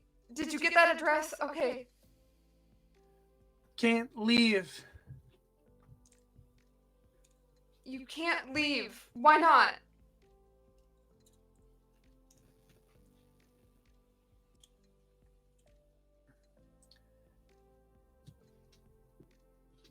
Trapped. And it just breaks up. Like there's every time, right? There's like more of an explanation that you can hear, but it gets cut off. Cut off, yeah. Okay. Then I'll try and come and find you. And I think that I'm assuming like there's not much of a helpful or useful response at this point because it is mostly static. I'm gonna keep the walkie. I'm like keeping it with me though, just in case he says anything else. And I'm gonna go over to the map that's hanging up on the wall and try and like coordinate. Okay, like I don't have much information. Like in the city near Club, and I heard the name Sam's. Like I'm trying to look on the map and try to coordinate a best guess while I think still talking into the walkie-talkie. Like, can you give me anything else about where you are? Any other information or landmarks?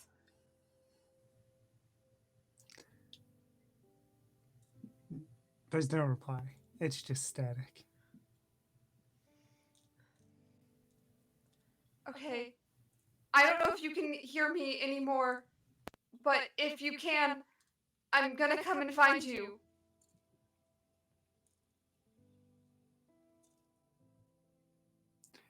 There, it's all just static, but there's a specific burst of static that sounds like somebody trying to reply, but you can't make anything out. Okay. Yeah, I think he's assuming, like, again, Chase doesn't know how this works. Whatever the connectivity problems, like, he is realizing, like, okay, we're losing whatever connection we have here, however radio waves are going into making this work is gone. So he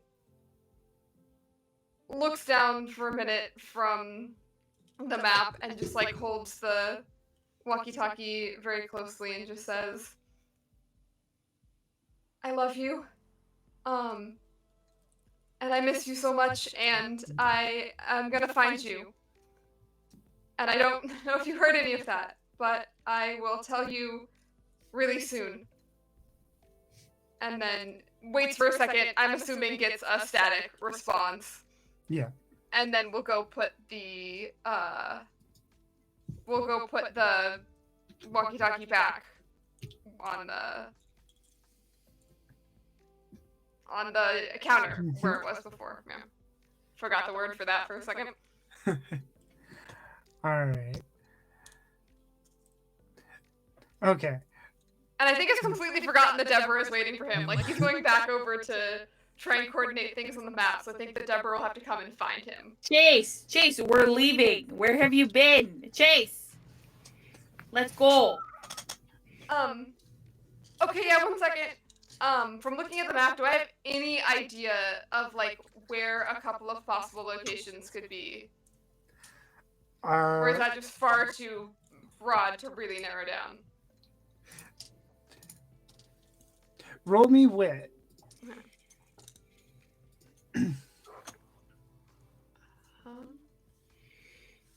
Okay. Oh, I have as many stress die as I have other die. That tracks.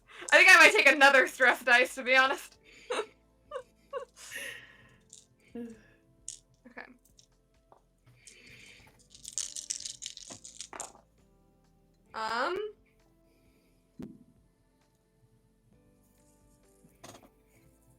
One success on the stress die, actually.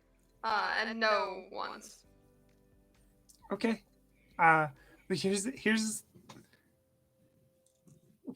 what you figure out.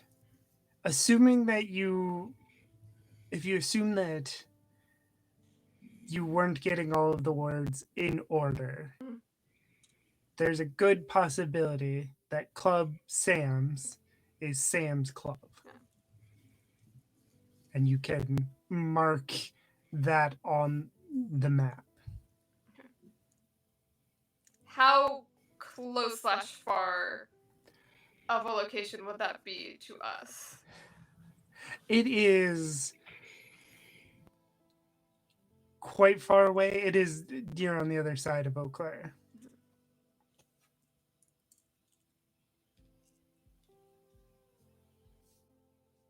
Okay, I'm gonna mark that down and then go over to Deborah. Sorry. I know we're leaving. We gotta go right now. I We're know. going right now. kids these days. Jeez, man. Okay. Jonah, sorry about that. Where are you? All right. Hopefully my microphone works now. Yes. Woo. Uh, why don't we go for another scout roll of looking around Yep. the university? Yeah, that sounds like a good idea. No successes again.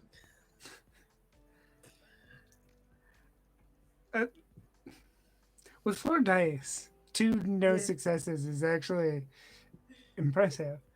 Um, Deborah, roll me a scout roll as you are going through this university. I'm assuming Chase is pretty distracted. Probably not gonna roll a roll here. No. Chase is normally the kind of guy who's like, he's kind of doing whatever everyone else is doing. He goes along with what everyone else is going on. But he is definitely like quieter and paying a lot less attention. Honestly, the same as last time he's walked through the university. He's walked through here twice and clocked no details of this place whatsoever. Keep your eyes peeled. Jeez. 1 success. Oh, that's wonderful. So you see Jonah trying to scout out the university. Is Jonah alone? Yeah, I would say that this is one of those few times that he's like come out on his own. Like in areas that he sees that are more tricky, he'd come back probably with Presley or others.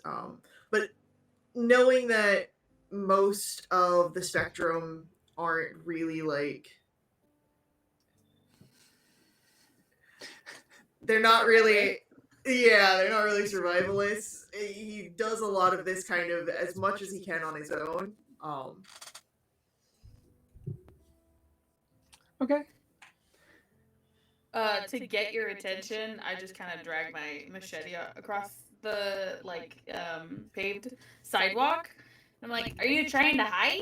Because you're just kind of right there." And as Jonah kind of looks over and notices and jogs the short distance over,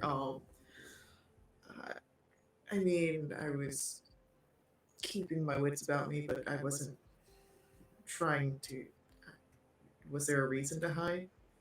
I don't know. I just walked up on you, and that's not safe. So I just wanted to, give my 2 cents. It's okay. Well, I mean, that's what, and he like pats the handle to the axe, if something gets too close. But I don't think that we need to worry about that. I think we're still in somewhat good territory. So I walked. I took a walk this morning, and there's some looters around here. So just keep your eye out. So Good to know. yeah, absolutely. So we all came. Honestly, kind of hoping that I would meet you here. Just so I have to go all the way to the spectrum again. And River really wants to go to the university and browse around. But and then I tell kind of everything that we talked about this morning. Okay. Well, I'm.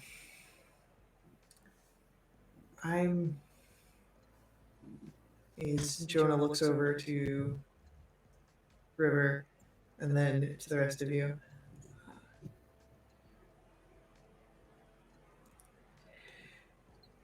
When do you want to scout out the university? I'm Well, I mean, I have a pretty good idea of where stuff is, just not where the dangers are. So, but now it's good. If y'all are, we're already here. right. We're here. I've got my things. You seem to always have yours. As Jonah pointedly looks at the machete. I come, the kids started to, right before all this, they started to say straps. So that's what I did. You know, I didn't hear that, but I'm sure it was a different age range that I was hanging around. Yeah, it was definitely older kids. Yeah. So, yes, we're looking to. And then between River and Chase, you would perhaps have the best idea of where to go for this endeavor, knowing the campus well. Do you want to take the lead? Yeah. What are we prioritizing first? Are we prioritizing supplies or housing? We can prioritize danger zones, and then when we head back to the hardware store, we can pick up supplies on the way out. Okay. And then books for you as well. Right. Well, so I think maybe then we should maybe check out the biggest buildings. Yeah, like a Centennial or. Yeah. Okay. Let's do that. And then Jonah's gonna turn his attention to Deborah. Do you want to stay closer to the front or keep to the rear of the group? We could stay in the back.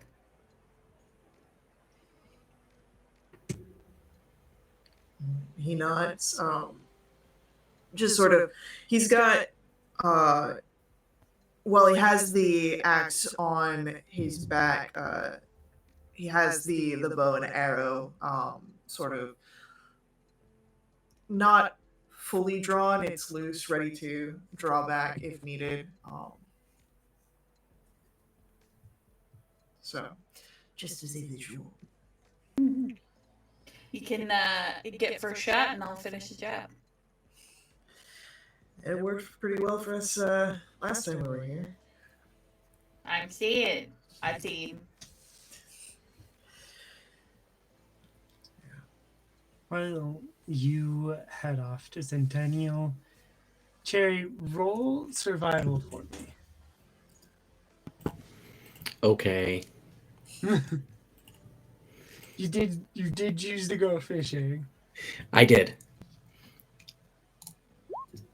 0 successes. I told Aiden I hadn't gone in years, and thank God I said that, because that's so many dice to get no successes.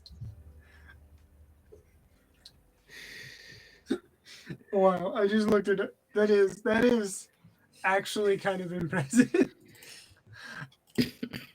The good news is Aiden has 2 and can give you 1. So you are successful. There's not a lot in terms of ramps yet. You're getting right into this season for them, right? But they're greens. They'll give a nice. They're wild leeks, so they'll give a nice little oniony taste to your fish. You catch enough to between the two of you to at least feed everybody for the night. I think that's really all I was hoping for. Yeah, I mean it means that the package stuff lasts a little bit longer, right? Yep.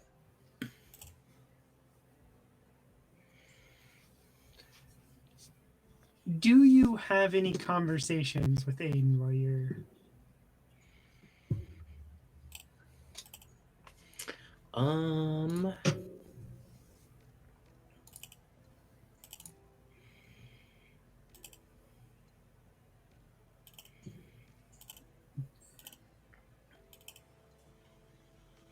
I think between Aiden's outdoorsiness and Cherry's uh, college studies, they swap like uh, they'll identify plants back and forth like, oh, what's that? Oh, what's that? Like kind of testing each other as a joke. Okay. Yeah, that is. Uh, that is something actually Aiden would really love. Um,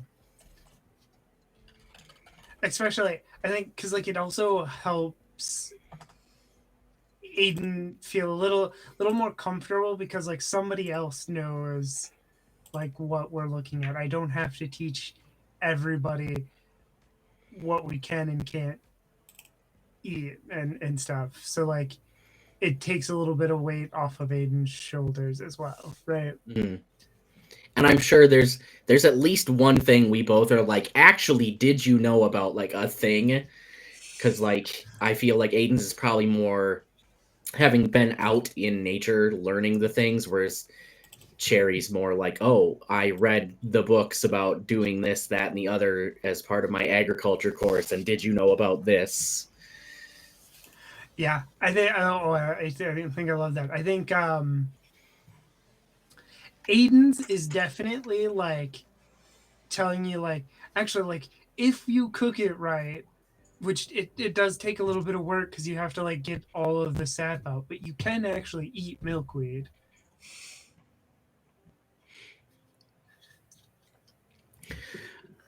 Oh, I don't personally remember what it is, but I know there's it might be, I don't think it's birch, but like you can cook bark and like get a flavor out of it, then you and like chew on it. Um I don't know. I read it in a novel, and who knows if that's real because it was a fiction novel, but it sounds real. I think there is. I do know that along obviously you can tap maple trees, but you can also tap birch trees.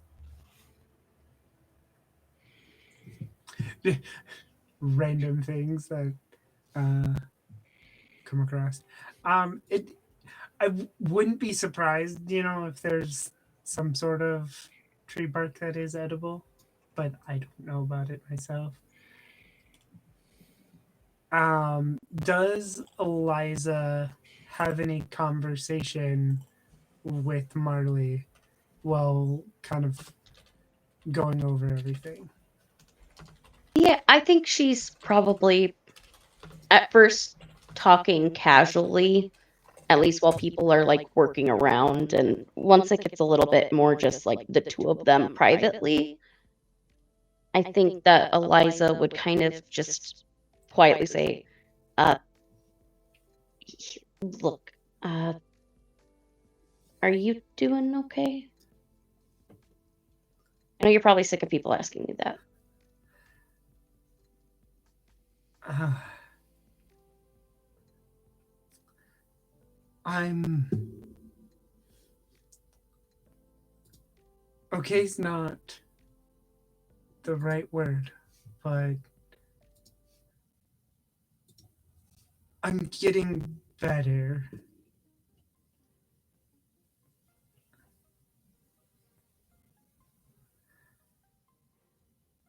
It I don't I've seen a lot of people die. Seen a lot of gruesome things in ER, but that that was certainly one of the worst things. But I just need some time. I'll be okay. But thank you for asking.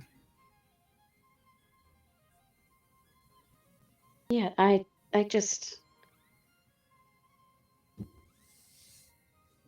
I lost my aunt, and what I'm trying to say is that this thing going on is hell. And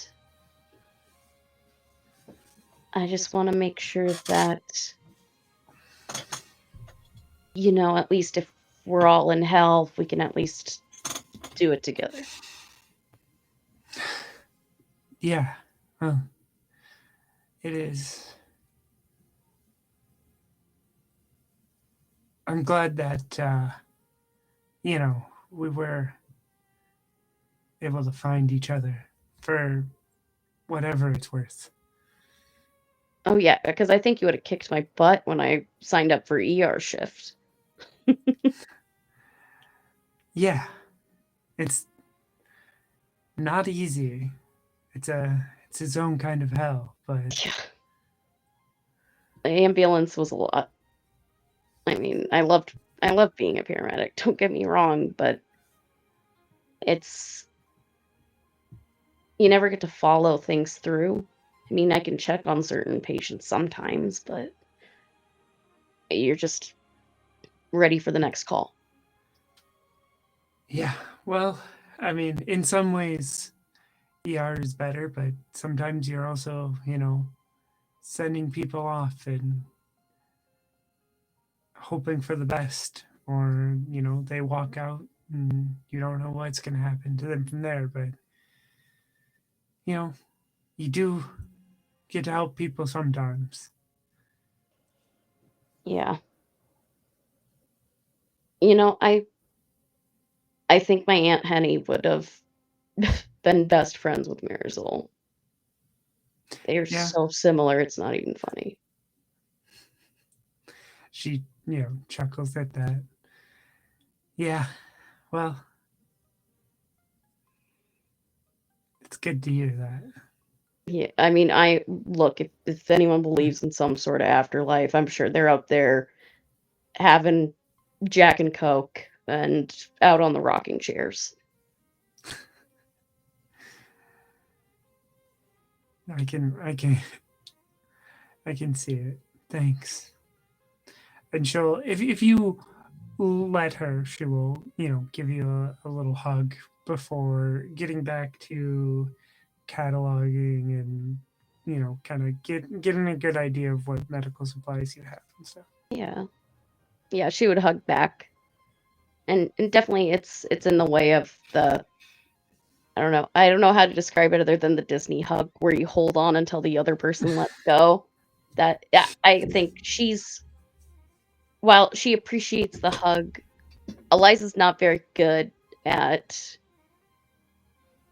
basically she's good at taking care of other people. And so she'll kind of give the hug and then go back to inventory and looking at the inventory. What does our inventory look like? We just went to the Wellgreens, but You did have to use a little bit of your supplies on helping Marisol and stuff, but Yeah. you're pretty set on most things, and you also picked up a bunch of vitamins, which will help out a lot too, with your diet not being perfectly balanced. You were able to get quite a bit of specifically medications, but you were also able to, you grabbed some extra bandages and stuff, as well as that EMT bag, which again has a lot more of the bandages and basic supplies, as well as a couple of saline bags, and you know, a couple of medical tools like a blood pressure cuff and stuff that are in there as well. Yeah, she just kind of goes through things, stalking, making notes of things to get. Um, she'll just kind of like under her breath, kind of mention to Marley of just saying, you know, look, I don't want to sound like it's too good to be true and too excited, but the university looks awesome as a place to figure things out. And I mean, like there was already a FEMA set up there. There's some fencing. I think it's actually possible. Yeah, yeah, and I mean, They probably have some sort of infirmary or something, right? And So potentially a science lab, even. yeah, so I mean, we can set up there, and it'll be if we set up there, it'll be good. Um, Certainly, maybe more space than this, right? Yeah. I mean, heck, just having separate areas, and then I don't have to listen to Harley snore. Yeah, that would that'd be great. Can we, if we get one of these, the residence hall or something, can we stick him at the far end of away Oh, from everybody else? yes, absolutely.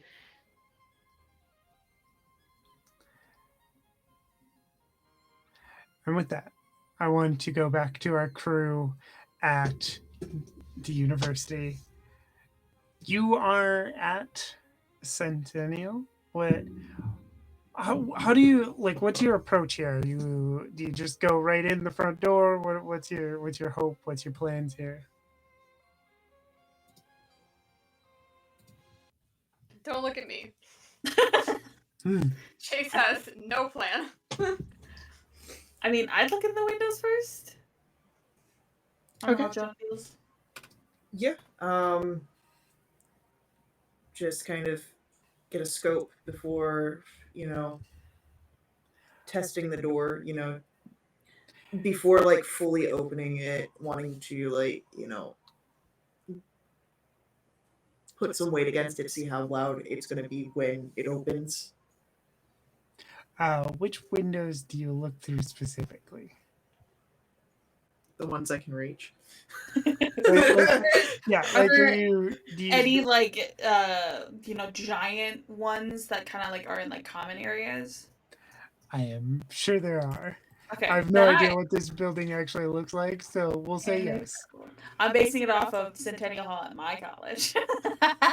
So I just want to look through there just to like see if I can see anyone or anything in there.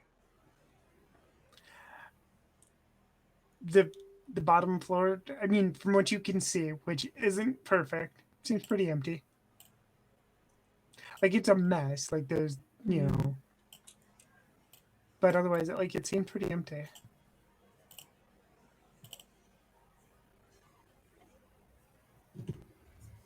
I can take point if you want to open the door.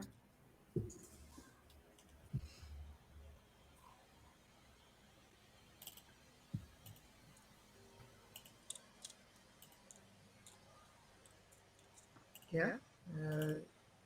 Do I have to roll anything on my end because I wanted to check the door before we opened it? Nope, the door is open. Okay. How loud is it going to be? What's the rust situation looking like here? I don't think anyone's playing. 8 yeah, 8 months and no one's out here doing maintenance on this thing. It's not too bad. I think like there's a small screech and you like, stop, but like you get it open mostly without incident, right? Okay. All right. Cool. I just like to obviously survey as I enter. To like obviously now I'm getting a better look because there's not Yeah. dusty glass separating. Yeah, I think at this point, Jonah's going to swap equipment essentially, and will,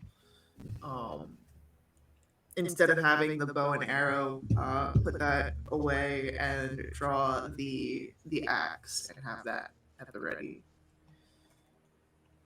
Yeah. So surveying as you go in, I'm not gonna have you roll just yet. It's empty. Weirdly empty. Like it feels wrong, but it's empty. Don't like this. If you want to stay, I can go further in.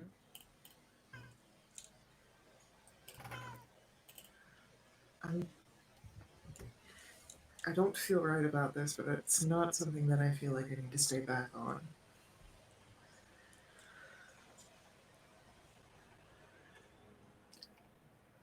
What about Chase? Chase goes wherever everyone else goes. Okay. I do think Chase like staying nearby Deborah. He definitely has something he wants to talk to her about, but he's aware enough to be like, not the time. When we're like entering a building. But he is just kind of gonna follow you around. Okay.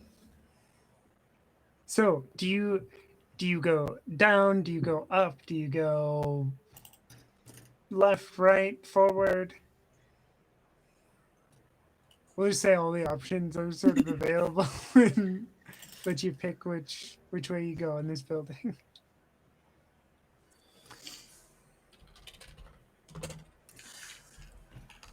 I don't want to be caught in the stairwell. Yeah,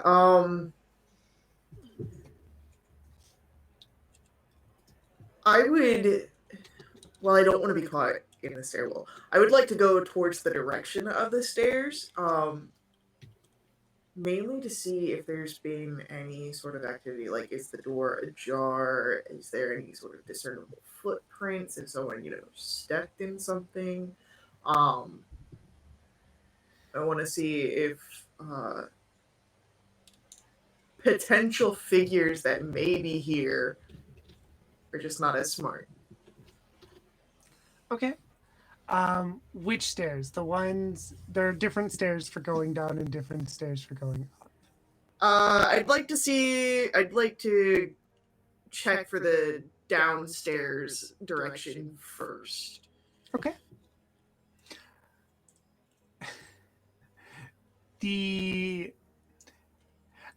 Here's the thing. Again, it is a mess.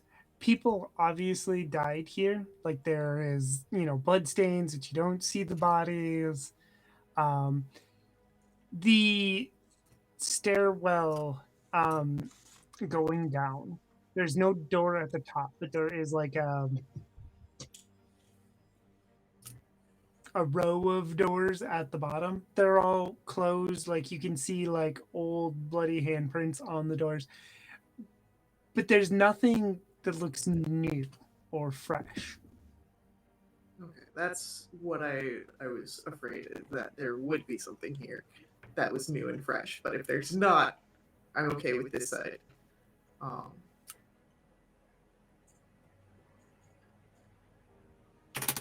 And can I double back to try and do the same, peering around at the stairs that go up? Yes. How far do you stay at the bottom of the stairs? Yeah, I'm not actually like traveling the stairs. I'm looking, I'm scouting them out. Okay. So without going up them, you can't really hear anything, but again, it looks the same. Alright.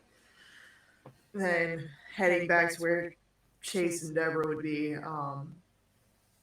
there's no visual signs of any potential ne'er-do-wells, we'll just say. I couldn't hear anything. But just, this was a hot spot during the fall. There's a lot that we can see motioning to debris and bloodstains. There's definitely going to be something here. So, figure that shit out today or later?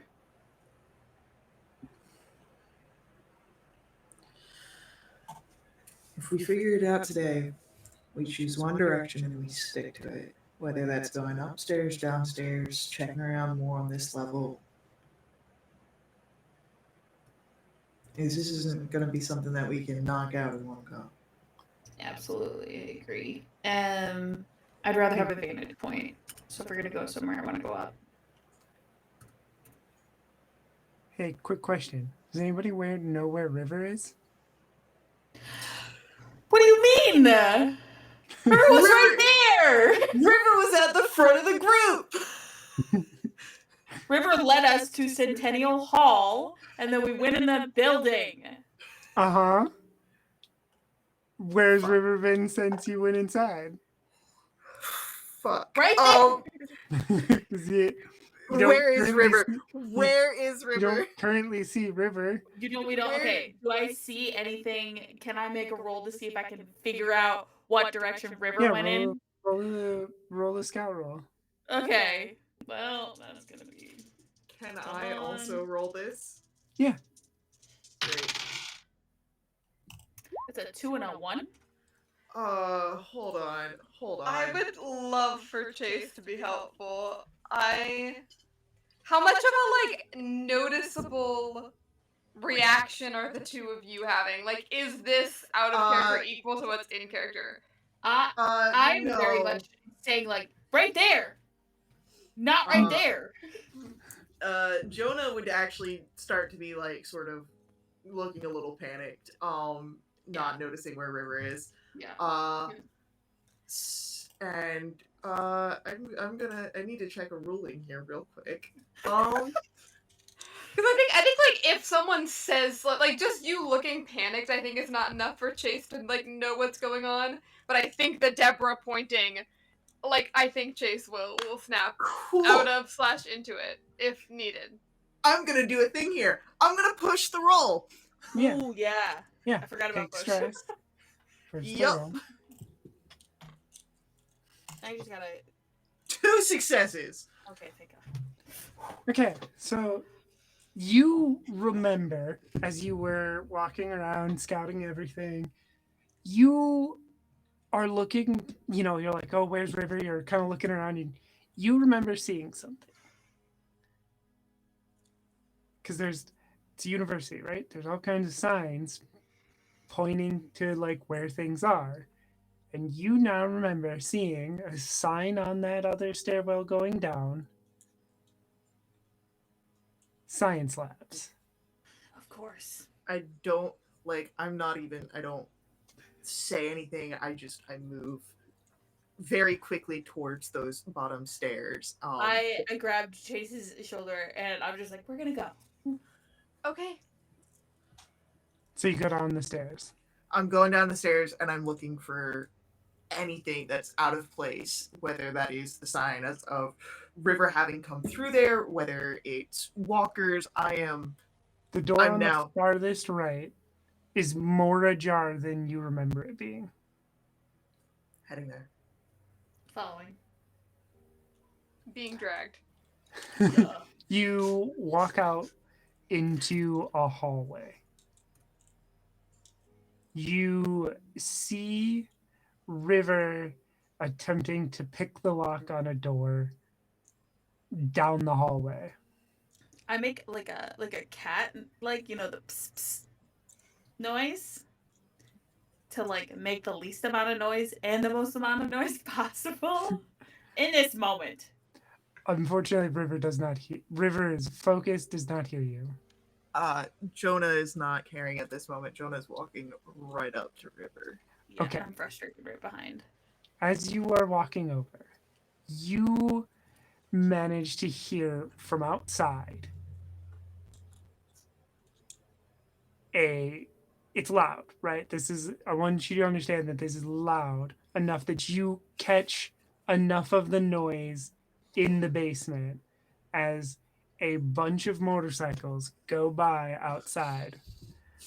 And that is when you hear all of the walkers in the rooms here in the basement begin to awaken at this noise. And that is where we are going to end for tonight.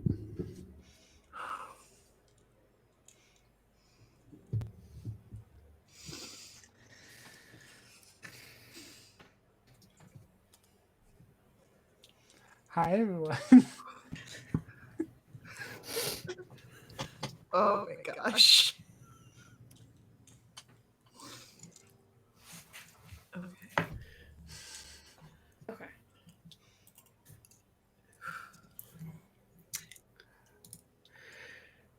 Are y'all in okay to do your sign outs? Yeah. Yeah. Yeah, it's great. It's fine. Awesome. Hi, my name is Merv. I use they, she pronouns, and today I've been playing Deborah, who's in a basement full of zombies. With someone that I don't fully trust, and a kid that's not there mentally, and the other kid is like science there mentally. Uh, what am I doing? I got a bunch of one shots coming out, but I haven't. I need to stop talking like Deborah. I got a bunch of one shots coming out that nothing's been announced yet. So check my Blue Sky at Merm with 3 R's. That's MIRRRM. Where I'll just be posting about all the fun stuff I'm going to be doing in the month of October, which is my birthday month. Wow, I love being a Librian. It's so fun. Yeah, that's me. All right, since I guess the list is just out the way, and I need to put words out of my mouth. I'm Faye. I've been Jonah.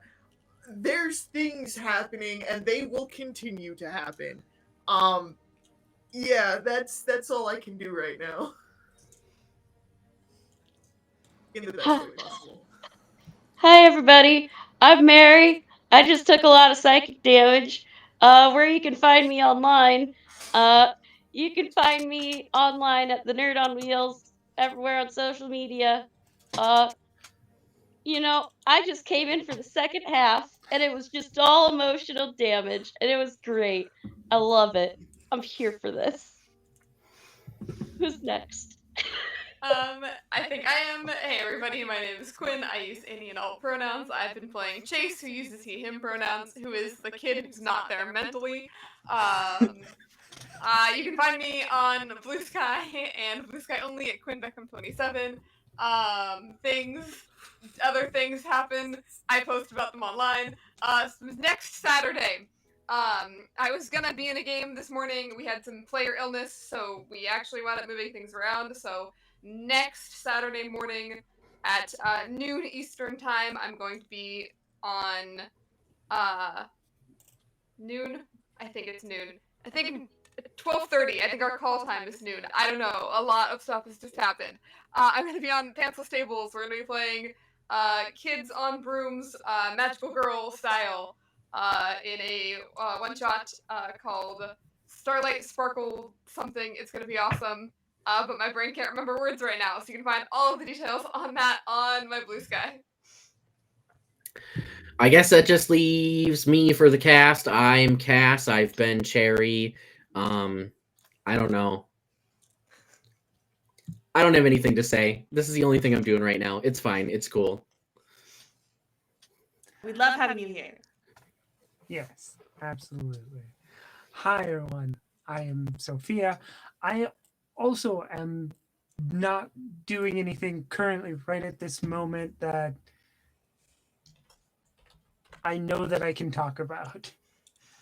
So, Nerds with Dice, or sorry, Nerdy Teddy to find out more when things are announced, right? So, otherwise, for Nerds with Dice, keep an eye out. We do have some more stuff in the works. Of course, we will be doing this, and November 1st, you can join us for a movie night starting at 5 p.m. Central. Double feature for Coraline and Train to Busan. So come check that out. We will see you next week. I'm going to send us over. I don't know if they are online yet, but I am supposed to send you over to Entropy Emporium. So that's what I'm going to do. And we will see you later. Bye, everyone.